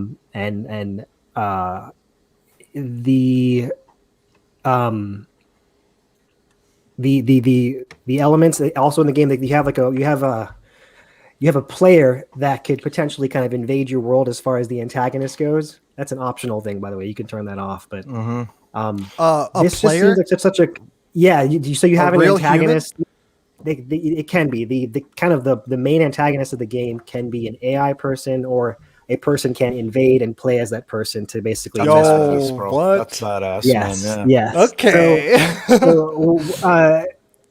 I just love how Arcane kind of incorporates all these interesting mechanics into their shooters, or sorry, games, as far as traversal, unique ways to kill people, just very interesting. And then the aesthetic as well too. You kind of have this like 60s, 70s kind of, I guess you call it like Yes. retro style kind of aesthetic. Yeah, you know what I mean? It's But, like, but I guess my biggest concern is like, but no, but my concern is like arcane studio games. They don't really sell terribly well. So I guess what I want to know from you guys is the fact that this has at least some degree of PlayStation exclusivity. Do you think that that's going to help them sell better, or not? I mean, Dishonored 2 sold like 40% less than the first game did at launch. So Well, I want these guys to did it make a succeed 'cause comeback? they're creative. yeah, like what? So with, just real quick with Dishonored, it was like it was a good game, but it didn't get like the reception it needed. But then like on the back end, people were like, "Oh shit, this Dishonored game!" Isn't that kind of how it went? In a sense, Yeah, like they discovered it way later, and then was like, "Oh, this game's good." Right. They're critical darlings. They just don't sell well commercially. Oh, and that has been for like Prey and Dishonored 1 and 2. Really? Yep. Wow. These are nice games too. These are the kind of games for me, at least, Jordan. Like, if it's a first-person game, it has to be either super mainstream or very Bioshocky. I don't know how to describe. Just like, anyways, Deathloop is one of those games to me where it's like I don't really gravitate towards first-person games exactly, but if it has that little bit of extra whatever it is, so which in this case it's the time loop thing, the 8 targets type of thing. And whenever I heard that, I didn't give a shit about this game until they said that. And then once they said that, I was like, okay, because in Dishonored, the first time I played it, I did not like it, and I played it for a while. No, I loved And then it. and then the second time I played it, I went past to where I went, and then there's a moment where you go into a party and you're like masked up and you're like, you know, you're in the stealth world. Whenever I played that part, it was like it all hit me, and I was like, holy shit, I've been playing this game all wrong like this whole time. You know what I mean? And so it's like this is the kind of thing, like, because I always have a problem with first person stealth. So Jordan, you know, you mentioned Deus Ex Machina or Deus Ex, you know, I'm just like, I played that game. Yeah. And it's got stealth mechanics as well. And I'm like, oh, whatever. But it was like, if it's done correctly and you have this like little, where you can see your hands, you know, and you're like peeking across the corner and you're like hiding, or like they have an active camo, like, you know, Harry Potter cloak or whatever. Like those are the cool, because in first person it's just hard to move and sneak and know, like, is my shoulder out of the like out of the hide zone or whatever, like how much can they see me or whatever. But anyways, Deathloop was one of those things where I didn't care about it until I watched like this recent one that I was kind of showing, and they were talking about it, and I was like, this might be a day one for me, because this looks like BioShock to me. Yeah. But like a little bit more high pace action or whatever. Before we move on, Diego said, "Why is everyone doing porn music?" So It's the 60s or and he whatever, did say sex sells. Exactly. true. Golden That's true, man. That's why, brother. That's why. Kevin, where you at? I'll check this out. I mean, I'm not. It's not on my list of buys first day, but I'll check it out. Jordan's point of whether or not it sells better, you know, are they shooting themselves in the foot? That'll be interesting to see, because their games have been good. I don't know why they don't sell. I don't know if it's been the release timing or what. I mean, they've all been really solid. So yeah, no, I wish I wish this well. I hope it does really good, and I hope it does it again. Do you think their games are? Do you think their games are niche? That's the thing. Is that why? I mean, are they though? Because here's why. You really have to think about it too, right? Because if you keep Prey aside, right? I mean, between Dishonored 1, Dishonored 2, and now Deathloop and Dishonored, they have a lot of the same mechanics, you know, with the teleporting and whatever. But there's a lot. It seems like there's going to be a lot of stealth incorporated into Deathloop as well, which is what Dishonored had, and seems like really stealth itself is dead. I don't want to say dead Don't man, say you know, it, not because like this. no, I know, but It's not as popular as it was. no, It's not. it's definitely not. But that's honestly the only reason why. Because if you look at the game, it's the games themselves, and you guys say like they're pretty fucking solid, man. Arcane's a great They're studio. solid. Their games are excellent. They make some really excellent games, but it can be the gameplay that's not jiving with people, so, or it's just maybe the genre or the play style itself. I really don't know. Their games speak to me, you know. I mean, so I'm the type of person that's like, okay, I'm gonna get it on the PS5. It's available there first. If it's gonna be good, shit, dude, I'll probably fucking buy it again on the Series X, Game Pass or not, you know. But I think You're making a I- point though, Mo. It's like it slices between niche and not. yeah, and I really do think Yeah. that's what it is too, because it just doesn't make sense. Dishonored 1 is, I don't want to say it's a cult classic, right? Because it's generally considered an excellent title, right? By a vast majority of people who have played the game, right? So and include Dishonored 2 to a lesser extent, but still, it's still an excellent game. So I don't know, man. I really don't know. As far as like what you were saying about sales, Jordan, but you know, because it's coming to the PS5 first, I think it will. I think it will sell good, and the reason why is because it'll still release in the first year of the console, of a brand new console. People are hungry, bro. People are hungry. People want new titles, right? So I don't think this title will be as niche like as something like Returnal, right? Obviously, we don't know sales numbers on Returnal or whatever, but I think this attracts more people. I think this type of play style, especially because it's Bethesda, it's first person and stealth, whatever. I think this will attract more people, at least who are curious, and I think it will, man. I think people are very hungry, especially in the first year of a new console release title. So if they dumped all that money to Bethesda to give them that timed exclusivity, then there's clearly something there that they want, right? Or there's clearly something there that they like, or they feel like it's beneficial for them. So yeah, so PS5 and PC, yeah. So initially, I'm glad you mentioned that, because I think from what it seems like from the trend we're following here is that they have a problem of selling their games, right? Or people knowing what they are. And Deathloop is like one of those games where people had no idea what it was until these previews were really releasing. Sure. They had like a really vague idea about it, but yeah, I think with the help from marketing with PlayStation can really bring that out, because what's one thing that PlayStation's really good at? Marketing, yeah, their everybody games. knows it. Yeah. Yep. Oh yeah. Selling the hell out of their games, whether it's on Super Bowl commercials or whether it's, you know, in their own vicinity with their own, you know, fan base, or the case may be. Deathloop's gonna sell. It's just a matter of what are people really gonna know what this game is before it comes out in September, I think it is. So September, yeah, as of now. You make a good point too, Mo, just to hit on that stealth thing you're saying, like how it's not in, and I'm like, I don't like to hear that, but it is true, because like we live kind of in this generation, or like nowadays, where people want that kind of like fast kinetic gameplay or what have you. You know what I mean? I get caught in that like feel sometimes where I'm like, I can't deal with the slow stuff or all the talking and stuff. Like, let's get to the fast action or what have you. And because you mentioned it was niche, that was just like poking out, because Dishonored, dude, is so different. You have so much freedom to kill or not to kill. You can kill one dude who's just like in your way, and you're just like, all right, well, I guess we're gonna have to go for an execution just to get around here. And it gives you a lot of variety.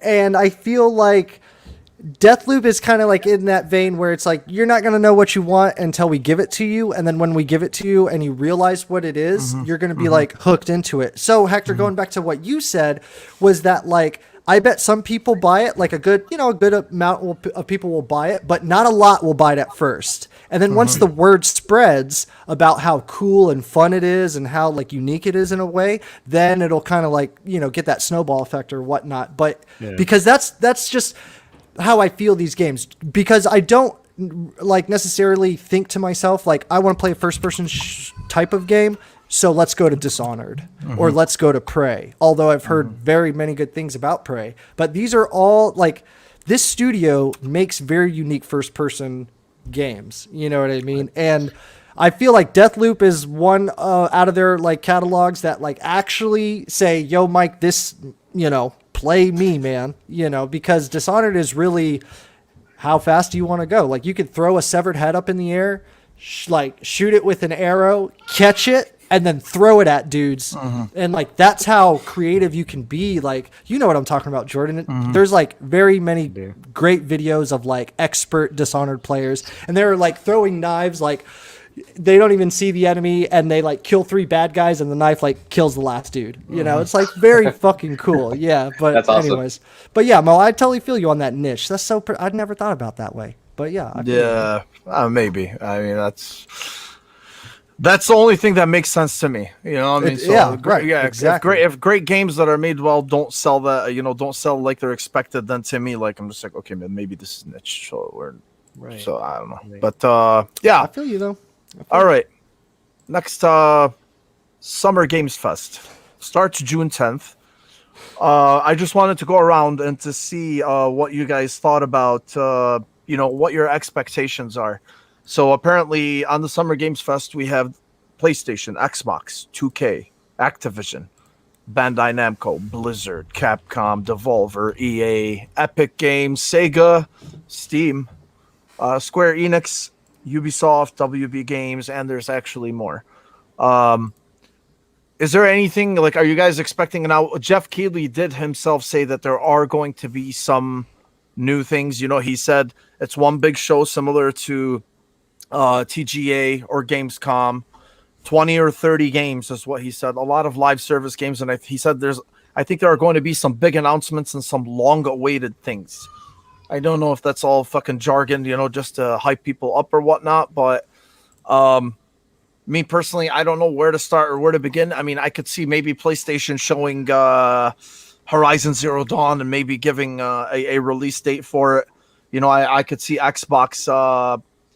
I don't think Xbox is going to blow their load on the Summer Games Fest because they have a show, unless that's before. Is that before or after E3?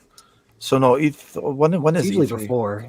Is it okay? Yeah, so it's gonna be So I don't think that they're going to show all their cards or whatever because they have that joint conference with Bethesda at E3. So I think that's where they're really gonna save whatever it is that they're willing to show. But Hector, I'll start with you. Are you expecting anything big out of the Summer Games Fest, or do you think it's just gonna be a whatever? Well, I mean, I'm hoping in my heart of hearts that Hollow Knight Silksong will make some form of appearance. I understand that Team Chariots and developers did say they weren't going to E3, but that does not mean they are not going to Summer Games Fest. So I'm really hoping that they kind of make like a nice surprise announcement that the game's coming this year or next year, where just some form of update. But me being the Square Enix fan, I will hope to see something around Final Fantasy VII Remake. Maybe like a teaser for part 2, and then Capcom. I mean, they've been killing it lately. So yeah, they have. Yeah, man, Capcom and Square Enix has been like on top of my list of like favorite developers the past couple of years, just what they're doing. So I really hope they come out swinging. But man, wouldn't it be something if NetherRealm and Ed Boon announced that Marvel versus DC game we were all speculating? And Ed Boon was kind of like making like little shy eyes at, you know what I mean? It's like, oh my gosh, like this developer can make a Marvel and DC movies. He's talking about James Gunn. That's what it was. Because if this guy made DC and Marvel movies, man, that's pretty cool. I saw that. Cool. Yeah, kind of like me, right? Yeah, I saw that. Yeah, that was good. That would blow everybody's mind. That was the case. So I'm ready, man. We got another couple of weeks for this. So yeah, I think there's a good reason to be hyped at least. You know what I mean? Yeah, absolutely. Sure. And, what about you, Jordan? Where are you at? Do you think there's anything? Yeah, man. I don't really have any particular expectations as far as like what I'd like to see. I kind of just want to be surprised by something. Yes, you know? yes. Maybe at least Sony might tease something from their big 25 list of new IPs. Who knows? I see Prime Gaming's on here. What the hell are they going to show us? Hot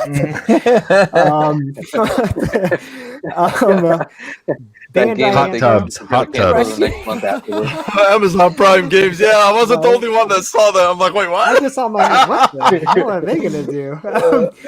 Bandai Namco, I'm assuming we'll probably just see more of Scarlet Nexus, but dude, if Elden Ring makes a sneak peek, I will lose my shit. Yes. Nice, yeah. But yeah, that's kind of a list. Hector, I'm happy you also appreciate Team Cherry and Hollow Knight, because I did like that game too, and I do want to play a sequel. I had a hell of a time getting through the map, but I did like that game a lot.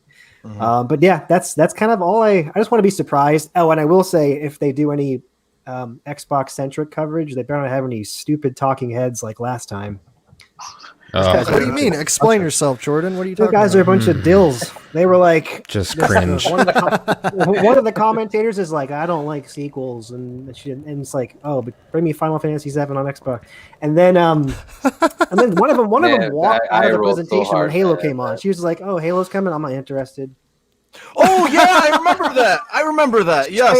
Straight up walked out. Yes. Just disingenuous, disinterested. Just get that shit out Didn't of give here. a shit. Yeah. So that's all I have to say. And just a heads up, Jordan is an Xbox ambassador, so yeah. I'm saying he's not. Don't you slander? Speaks the truth. You slander my baby. Yeah, man. So I don't know, man. Kevin, any expectations on your end? As an Xbox ambassador myself, I'm excited to see and hear about Starfield.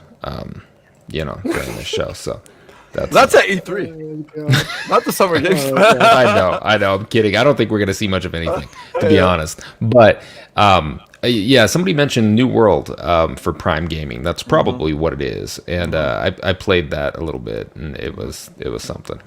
But yeah, I love seeing new shit, man. I want to be surprised. I am most excited for. We kind of know what is under Microsoft's belt right now, but we don't really know what Sony's up to in terms of, the 25 IPs that are coming out. And so I definitely want to see something unique. I want Sony to surprise me. That's why I like them. So yeah, well, yeah. So it's gonna be interesting. I want to hit some of these comments too. Hector, what do you think about this? So Video Games HD, he's saying, I have a feeling God of War and Horizon will be delayed, so Deathloop and Ratchet would be a good in-betweener. I don't think Horizon is going to be delayed. I don't think God of War is coming this year, especially unless they just do this fucking mega drop of it, later on in the year, but I just don't see it, right? Like, I mean, it's God of War. They know it's got to be done right. Yeah, I don't know. Do you think either one will? Do you think they're both coming, or just Horizon, or what's your thought on this one? Yeah, it's everybody. First of all, everybody has to take into consideration about the pandemic and how much that affected development time. I really think that they are pushing Horizon to be the end of the year. All the evidence seems to suggest that. And I feel like if they were to announce that it is going to be delayed until early 2022 or sometime around there, spring 2022, then nobody would be surprised or upset for that matter. Other than the dumb fanboys that like to add to the count on the games that come out within the first year for the console. But yeah, I feel like for Horizon, it's going to make it. I feel pretty confident on that. Horizon Zero Dawn released, 2017? 2017, yeah. So around 3 to 4 years. Around 3 to 4 years working on that. I feel like that's possible. But as far as God of War, man, I don't know. They got to pull a rabbit out of their hat to have that one in this year. Honestly, I feel like that one's gonna be more delayed. I don't want that, to be honest with you. Yeah, if anything, if they're saying 2021, then they have to be talking about expansion. They can't be talking about another full game. Maybe like an intermediary between like God of War and just like the DLC expansion that leads into God of War Ragnarok or whatever the next one's going to be called. So that's the only thing I could think of that they were still thinking of God of War 2021, but I really don't see it. Yeah, well, if you look at really, I mean, yeah, even Dash right here thinks Horizon will miss this year. Game Positive doesn't think he's saying he's sus on Horizon. So yeah, I mean, I think these next couple months are going to it's going to be really the make or break, at least like for how confident we are about these releases. God of War, I don't know shit, but I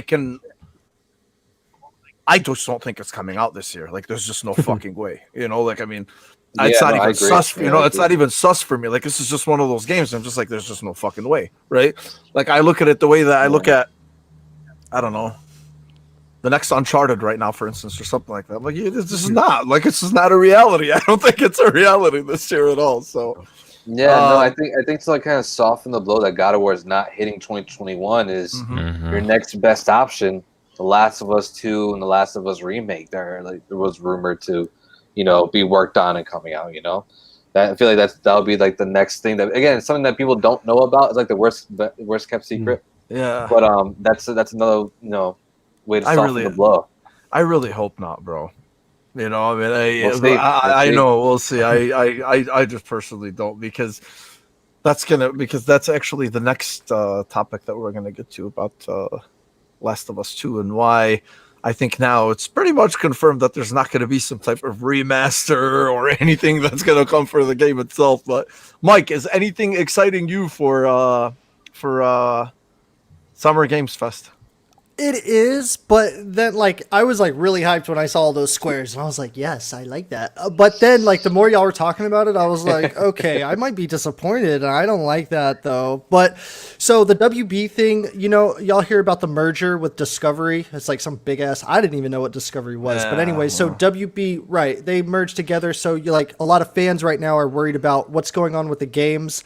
And I like that little Ed Boon thing you said, Hector, because I'm really looking forward to whatever Marvel game they're getting with. Ed Boon has always said that he wanted to make a game that wasn't a fighting game. So I just don't see that though because of the Avengers. You know what I'm saying?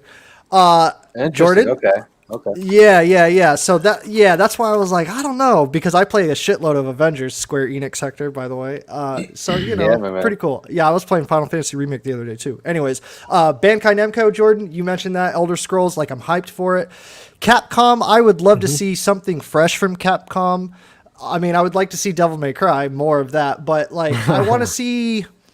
I don't know what it is. I would like to, when Mega Man. I don't know why. Third person Mega Man, give it to me. Okay. Yeah, Bandai Namco, Sega, they always make cool games. WB, Ubisoft. I mean, yeah, dude, I'm excited for this. I just feel or at least I am going in with a little bit of a hesitation because I don't want to get disappointed because we've gone so long without these big events. And if it is a big event, it's probably either a Game Awards at the end of the year or it's their own studio event that they're just we're announcing these things. But this is from all kind of walks of life, it looks like.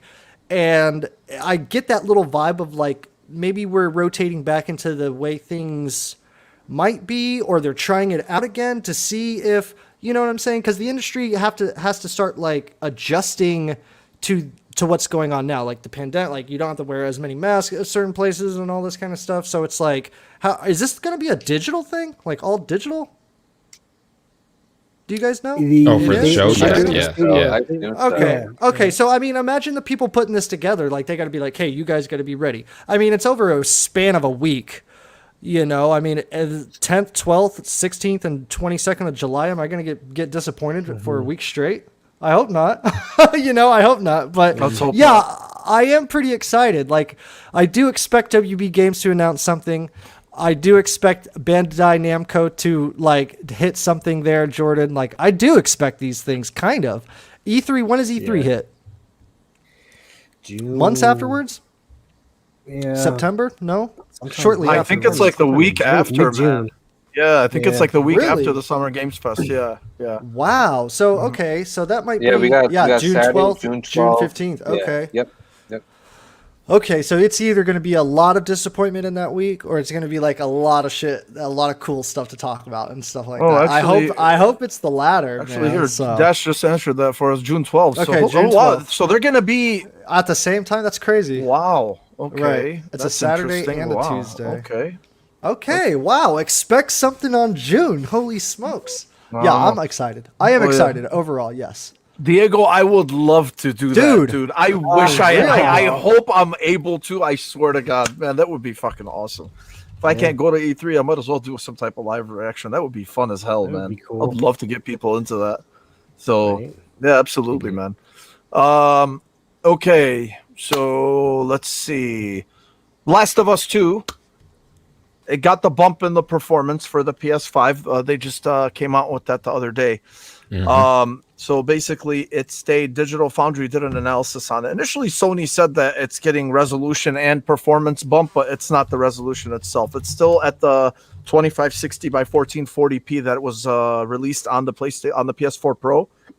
Excuse me, and but it's in 60 frames per second. Now they did say in the trailer targeting 60 FPS, but the analysis that Digital Foundry did, they said like it's pretty fucking locked at 60. Except for like one scene that they had tested, which dipped to like 57 or 56 or something like that, which also dipped to like 25 or 26 on the PS4 Pro. But the PS4 Pro did a pretty good job of staying pretty locked at 30 for the game. And if you've played the game, and this is not, I'm not going to touch on the narrative, you know, like, but the game itself is a technical showcase. Like, I think that's something everyone can agree on. It's absolutely gorgeous, whether it's the visuals or the animations or just the top-notch voice acting and acting and whatever it is. So, to see that translate into onto the PS5, I think that's awesome. And I think that kind of like gets rid of the whole thing about people were wondering like, oh, are they going to remaster this game the way they did on the PS4 when it released with The Last of Us? But they obviously did not. And I think it would have been a little bogus, to be honest with you, considering that the game isn't even that it just released in August. So I think this was the next best thing. Could they have done something with the resolution? I don't know. To be quite honest with you, I don't think they even fucking need it, unless like you're harping about that shit. Unless that's something that's important to you. I think the game itself is still beautiful. I think it's as good looking as some of the next gen games that we're getting now. It's going to hold up for quite some time until we get something that just blows our fucking heads off. But I do think that they just didn't feel like that was necessary. And yeah, Hector, what do you think, man? Are you going to be revisiting this game? Well, first, I think Jordan played the most perfect time to play The Last of Us 1. Yes. Yeah, he did, man. Yes. Yeah. So, yeah, you're hitting So it right in ready. stride, man. Unfortunately, I did not play Last of Us just because I did get it spoiled for me. And I was very upset. So I was to the point I was just so bitter on even just playing it that I just completely skipped it. And I was just like, I don't even want to touch it no more. And like, again, there's just so much hyperbole and negativity towards it. It turned me off. I just didn't even want to deal with it. On the other end of that stick, I'm glad I waited, right? Because now that I do have a PS5 and I am able to play this game at the performance that I would love to play it as, because from what I've seen on footage, oh my god, 30 and 60 is like night and day for this game, right? There's certain games where you could play with like it doesn't feel like, I don't know. There's certain games like even for like the original Spider-Man, when they go from 30 to 60, you notice a difference, but you can still like adjust to like the motion a little bit after a little bit playing. This one's like, no, play it at 60. You're a fool if you played at 30. Yeah. So I'm excited to actually play this for the first time while sort of forgetting like the story details of it, So Yeah. Good for you, Hector. I like to hear that. Yeah. I like to hear that. So Jordan, like again, man, everybody, we were saying it. Dash said it here too. Perfect timing for your playthrough. Yeah, you're jumping in at a great time, man. So Hell yeah. yeah, I'm sure. Just make sure that there's nothing here. At least I don't think there's anything spoilery here in this video anyway. But Kevin, are you going to be revisiting this game? I already did. Did you really? You started up already? I started up again. Yeah. Nice, I Kevin. did. I did. And he saw end credits before doing the podcast. No, it's gonna take me forever. I don't know if I'll finish it again. It's actually one of the games that I lost the save for when I came over to the PS5. So I did beat it originally on the PS4 Pro, but man, it's smooth as butter. It's really nice, and I'm not even into the real open world segments. That stress the first one. So the pre-update. I'm just excited, man. It doesn't need a remake. It looks amazing. It looks they could just fucking release it. They could wipe everybody's memory, release it as a PS5 exclusive the way it is, and nobody would fucking know the difference. They really would not. They really wouldn't. I mean, it looks that good. I think I've talked enough about. I make myself sick over how much I talk about The Last of Us 2. So don't get it. It sucks. Don't play it. It's the worst game ever.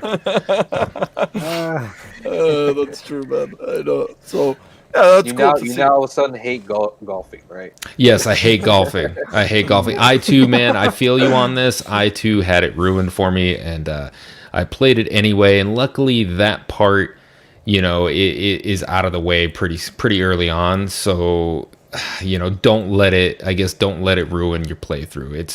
It's out of the way, and then you have a whole other narrative. Another 20 hours of just a fantastic game. Yeah, so I had it. I'm gonna touch really quick on this before I move on. I had it spoiled for me. Mo, you deserve to touch on it because those 4 hours of a spoiler cast went to shit. So, Yeah, they did, man. as far as I'm concerned, touch it, baby. I had that part spoiled for me. That specific part that I don't want to, just in case, but I didn't really care, right? Like, I mean, I was fucking annoyed initially when it happened, but I'm like, all right, whatever. But the thing is there were other things that were considered spoilers, but as I played the game, I realized that they were not, right? So unfortunately that one was, but this is like for another conversation, because then I don't want to dive into the narrative thing, but I just didn't have that, despite the fact that I loved the first one so much. I did not have that connection with with the whatever, to kind of be like, no, fuck, no, like, I mean, it was incredible seeing it, but, and I was like, that's pretty fucking ballsy, like that's what I'll say, but, yeah, I just didn't let it ruin it for me, it was initially ruined when the leaks came out 3 months before the game, but by the time the game came out, I think we were all excited for it, and then I was like, you know what, man? This fucking game's awesome. So I don't really care. But yeah. Okay. All right, boys, I'm going to ask you guys about this, man. What the fuck do you think of this Lies of P? There's a Pinocchio-inspired Souls-like game that was announced coming for the PS5 and the Xbox. What is going on here, bro? How much weed did these people smoke to come up with this concept? What Hector or Jordan? I know Jordan's got a lot. He's our I got a lot. He's our resident Souls guy. Go ahead, Hector. No, take it away, man. I've been asleep on this game, so I can't really add to this conversation. This came out of left field. This came out of left field for me. I had no idea anything this ever existed. But yeah, Mike and I are big fans of the Soulsborne games, and when I heard Pinocchio, I'm like, what? Really? and then you watch this teaser trailer. You watch this teaser trailer, and you feel like you're looking at like essentially it looks like it's ripped straight from a Souls game. Let's be honest, but these otherwise child fairy tales or folklore. If you can twist this stuff into this sort of dark fantasy, then I will eat that shit up. Like, like I talked about it before, but Mo and I are big fans of the Alice games, American McGee, Yes, Alice Madness Returns. Yeah. Hell yes. So if we can, take that idea but spin it into less of hack and slash and more Souls-like, I am for it because I can't get enough of Souls games. I have no idea what to expect as far as like how the gameplay works. I mean, I'm assuming they're going to have some sort of like prosthetic system like in Sekiro. But yeah, I don't know. Just Geppetto and maybe a whale, and maybe we're going to turn them to donkeys. Geppetto, man, what the fuck, dude? Like, I don't know. If they do like a little Geppetto? twist on Geppetto, that would be awesome. Yeah, That would be amazing. but yeah, that's all I got to say, man. I'm hyped. I really am. I am too, Jordan. Shit, bro. Yeah, what do you think, Mike? Oh, yeah, hell yeah. Pinocchio. I didn't know it was Pinocchio until like you said something, Mo, about it, like regarding the podcast, and I was like, oh shit. I went back and watched it again. I was like, oh, that little boy or whatever. I watched this trailer IGN pumped it up, and I was like, this is a new trailer. Like, look at this crazy shit. Dolls and stuff in a cathedral. I have no idea. No. Yeah. Nope. So whenever I heard big Pinocchio, so it's like one thing to recreate Soulsborne, and let's be real, to recreate Soulsborne is just you die a lot quicker, and you can't kill enemies as fast, right? I would say I don't want to like go ahead and downplay Souls games in that regard, but that's why they are hard. Is because as a natural hack and slash game, you have that like you have more of the ability to like want to attack, and you can take some damage and it's fine. You know what I'm saying? But with Souls games, it's just not like that. You know. Now with this game, just a little teaser. Are you playing as the boy? And if you are, what in terms makes the Pinocchio thing? What is it to where like if I don't do this correctly, like I'm gonna get a bigger nose or a bigger sword? No, absolutely not. This thing is fucking haunting. I hate it. I'm never gonna touch it. I'm not gonna watch the fucking videos. If Pinocchio's really on this fucking thing, I'm out. I'm 100 miles away from this fucking game. Pinocchio's creepy. This is gonna be even creepier. And it was not weed. It's some fucking acid or some shit, dude. They're lucid dreaming. This is some chimney sweeper bullshit horror story. And then all you do is die, and there's Pinocchio in there somewhere. That's Fuck what no. it is. You die. Absolutely not. No, Maybe don't do like it. Your hitbox gets bigger, or like you become more of a robot / doll instead of a human, or something like that. So this is creepy. Just to hit on what you were saying, Jordan, did you know child stories and fantasy stories like Snow White, like probably even Pinocchio, and what is the one, Sleeping Beauty and stuff? They were all dark stories to begin with. If you go, they read were. back, This is true. This is true. Even this is even true. a Little Mainstream Mermaid, just made them. even Little Mermaid. Yeah, there you go. Mainstream just toned it down to make it more, kid Disney, friendly, which I exactly. get. But this is cool. This is we need to see more of this kind of stuff. And David I Chisnell initially says thought, it here, man. go ahead, I Mike. agree with you, bro. Somebody mad acid trip or LSD or the greatest weed known to man, but to combine Pinocchio and Souls, Yeah. I don't know, What a nut job kind of thing. Listen. Seeing what they did with Alice Mass Returns and what they can do with something like great this, game, because man. I'm a fan of that too. I love when Yes. different IPs just take like a children's story and just ramp in their own style and flavor. Sure. I mean, we had that with The Witcher, where if you actually read the short story, I think it's The Last Wish, there's a bunch of short stories, but they actually include like their own version of Snow White and Beauty and the Beast and stuff like that, and it's super That's cool. Oh, Yeah, really? It's I did not know awesome. that. Like if you ever get a chance to read it, yeah, definitely check it out. It's awesome. Okay, cool. But Very something like cool. Liza P is like, yeah, this is like really cool. Like I'm thinking in my head, what can they do with like the blue fairy or even the whale or something like that? You know what I mean? Like it'd be really cool. Or even like the carnival full of kids that were just that were kidnapped. You know, Smoking and drinking as donkeys. Yeah, Like, exactly. hell yeah. Dude, all I know is Dude, we better it's see gonna be Jimmy crazy what they can Cricket. do with that. No, Jiminy Cricket. He's like No. a little, You wish upon a it's gonna be star. he's gonna be the save. you guys are He's gonna be the fucking save. sick. All right, you find start something with to this. No, I want this to fail. You start with this shit, and then you have fucking Pippi Longstocking's Dark Souls. You got Mary Poppins' Dark Souls. You don't know what The you guys are origins doing. of Beauty. You don't know what you're doing. You're messing. You're messing with the laws of nature. Yes, here. Hector, They have that yes. story twist of Bioshock where you think you're in control, Yes. but you're really not. Ugh. Hell's in control the entire time. Fucking, why am I even on this fucking podcast? I swear to God. And then they're gonna throw that fourth wall breaking thing where it's like you're controlled like a puppet, but it's like talking to the player, but it's like you're controlling the Oh, character. my You know God. that fourth wall breaking shit. They always do that, dude. Oh, you think this is some game? Like Yeah. We need to fix Get that. your second shit, man. controller. I don't have a second controller. You better get one if it's yeah, exactly. Fucking hell, bro. This is great. That's some funny This is shit. great.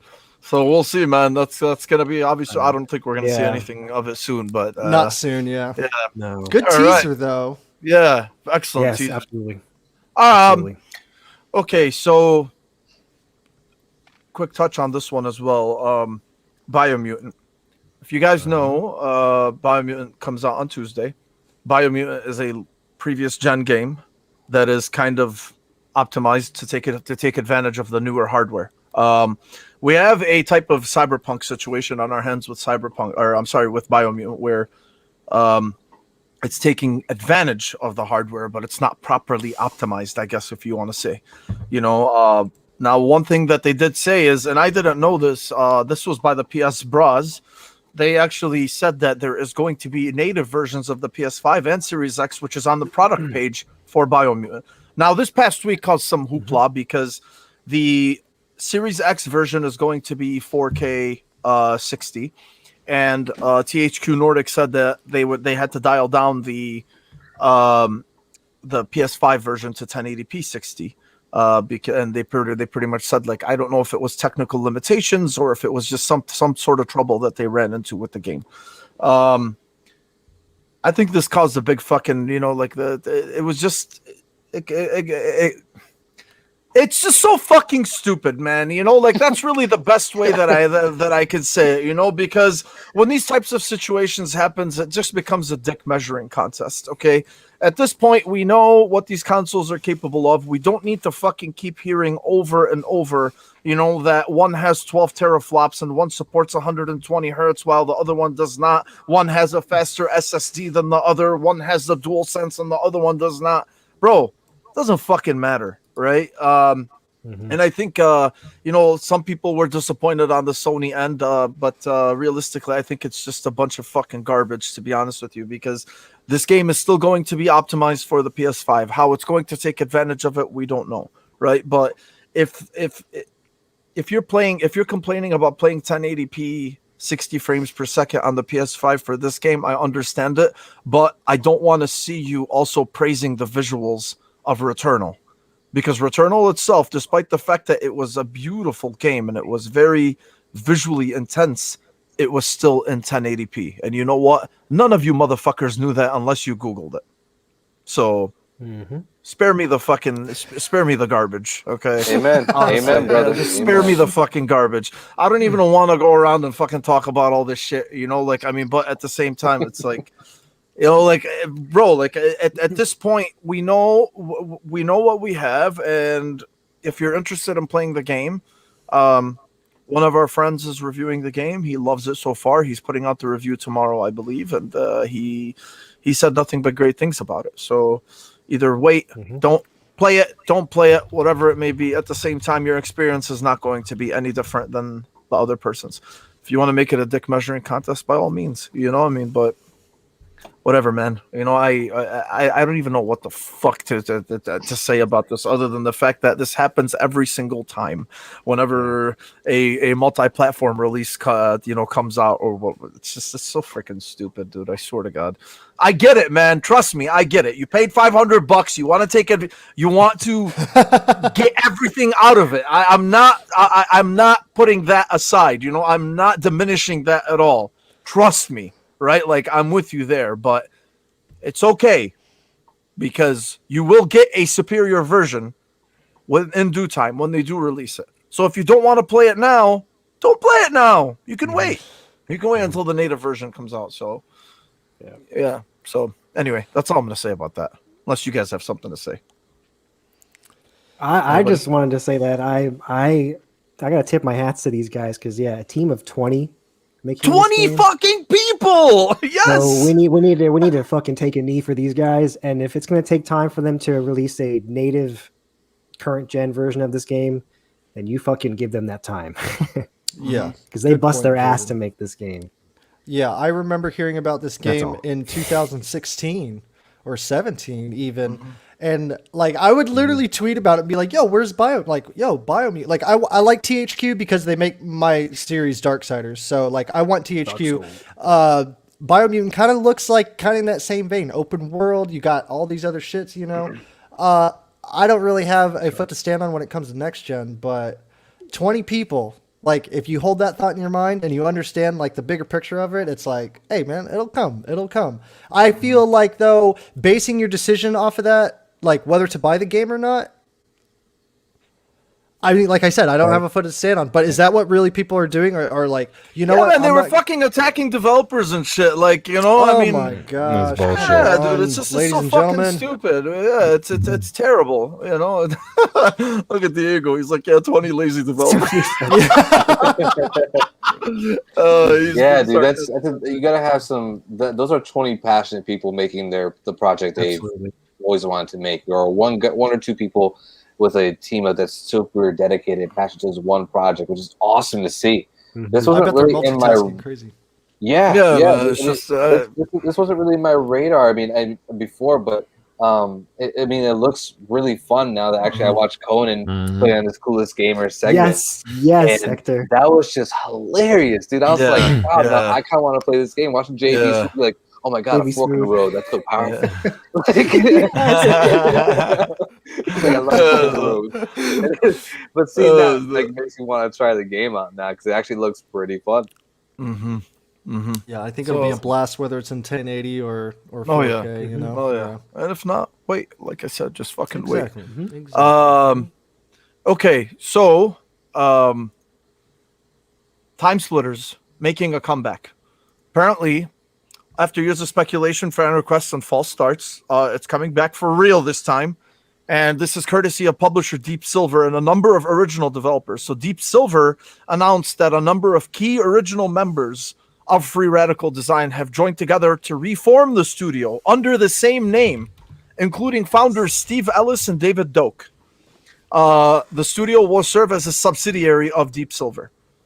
That's all we know, right? But all we know is it was announced. It's official. There is going to be a new Time Splitters. I think this is fucking great. If you're a fan of Time Splitters, the old Time Splitters, whether it was 1 or 2 or whatever, I played 2. I did not play 1, disclosure. I was talking to Jordan about this yesterday. I thought Time Splitters 2 was awesome. So it's good to see this, how they're going to implement it now and how they're going to advance it, or at least like make it feel modern is another thing. We don't know shit about it, obviously, but the only thing that we are excited about is the fact that at least we know that it's official. So, any of you guys want to touch on Time Splitters? Are any of you guys excited for this, or no fucks given? Yeah. It seems like I never played it. I didn't know what it was. Oh, you didn't play it, Mike? Okay. Yeah, I have. Dude, Time Splitters is great, man. Like Mo said, a lot of the key developers from Free Radical are the same guys that made GoldenEye on N64. Okay. So, and it shows in Time Splitters 2. You have all these really cool little environments, but the whole crux of the game essentially is you're going through different eras of time. So each mission you're using different weapons. Like you're using like 1970s, silence pistols for a spy mission. You're using alien weapons in a futuristic planet, and then you're kind of in like a noir one using Tommy guns. It's really cool. Gameplay wise, the story is like but the mechanics as far as the shooting and the weapons were always a blast to use. So I don't know what to expect. Obviously, we just know that it exists. But I'm happy to see more Time Splitters. So. Hell of a take, honestly. Like that's a cool way to introduce like varying gameplay and different weapons, because you're in a different time period. Like, okay, that's cool. I like that. I like time travel. Cool. Yeah, it's supposed to globe trotting. You're time trotting. Right. I guess you'd say. I've seen Tenet. I like it. So is this still from their? I've never played it, but I was reading the wiki. So is this still their project that they started in 2007? I don't know, actually. Because it looks like it's been around forever, and then they skipped studios, and then in 2018, Koch Media acquired the rights, and I think that's when they started something again. Anyway, so yeah, no, it's interesting. I've never fucking played this game, but the wiki's interesting. So it looks like these guys have thought about this since 2007. So maybe it'll be fun.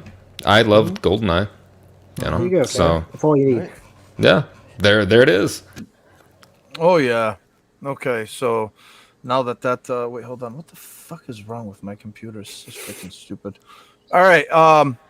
Last topic, and then we're gonna do the and then I'm gonna do that draw for for everybody that's in here for the Mass Effect giveaway. I haven't forgotten about it, guys.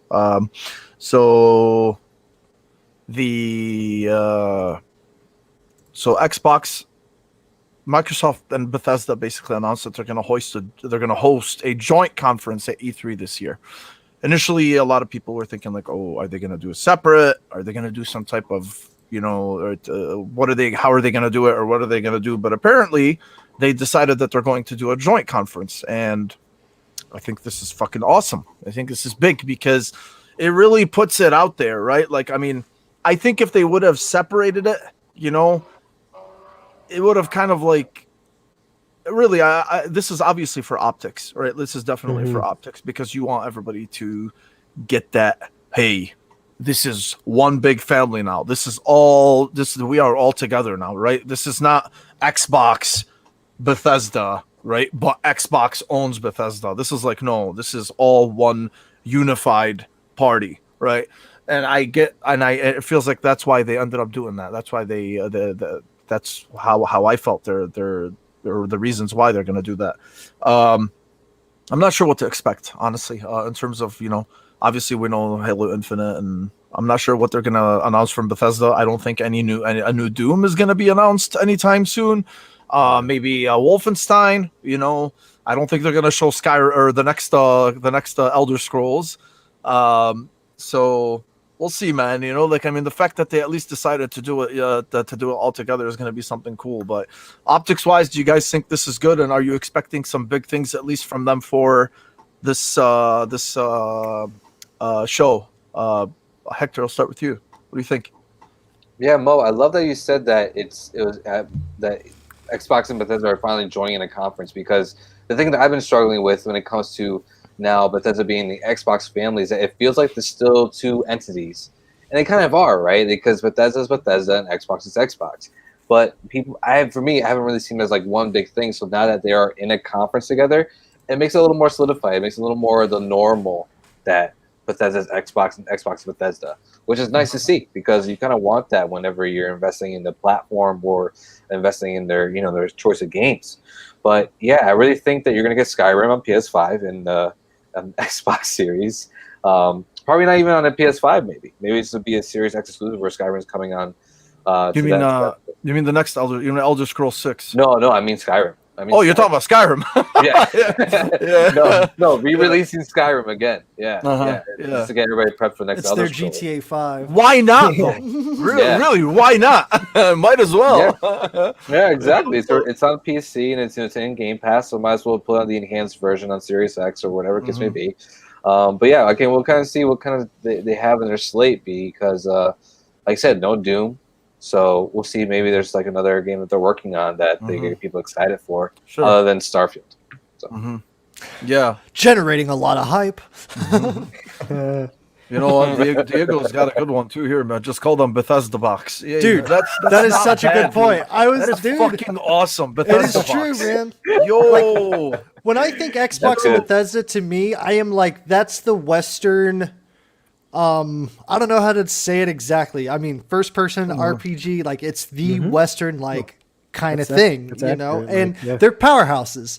Like, granted, you could say your Fallout 76s and all that other jazz, but Skyrim holds, Elder Scroll holds, they hold so deep that it's just like when you see these two kind of get together, I agree with you also, Mo, it kind of makes it, or Hector, I think you said it kind of makes it like official in a way, and yeah, I bet they will start to show things that have a little bit of ideas and they got a little bit progression on, just to kind of like tease some stuff out. Like, that one saying and that one line is going to be like, we got a lot of stuff in store for you guys, blah, blah, blah, blah, blah, whatever it is, like, and, stand by to see it or whatever. Like, I bet that'll be it. They'll probably like pepper in some of the stuff they're already working on that probably fans already know about. Starfield, like you said. But yeah, when I see these two kind of words get put, Xbox and Bethesda box or whatever, I like that, Diego. Yeah, I just feel like it holds, you know what I mean? And I like seeing I do like seeing what's going on with these two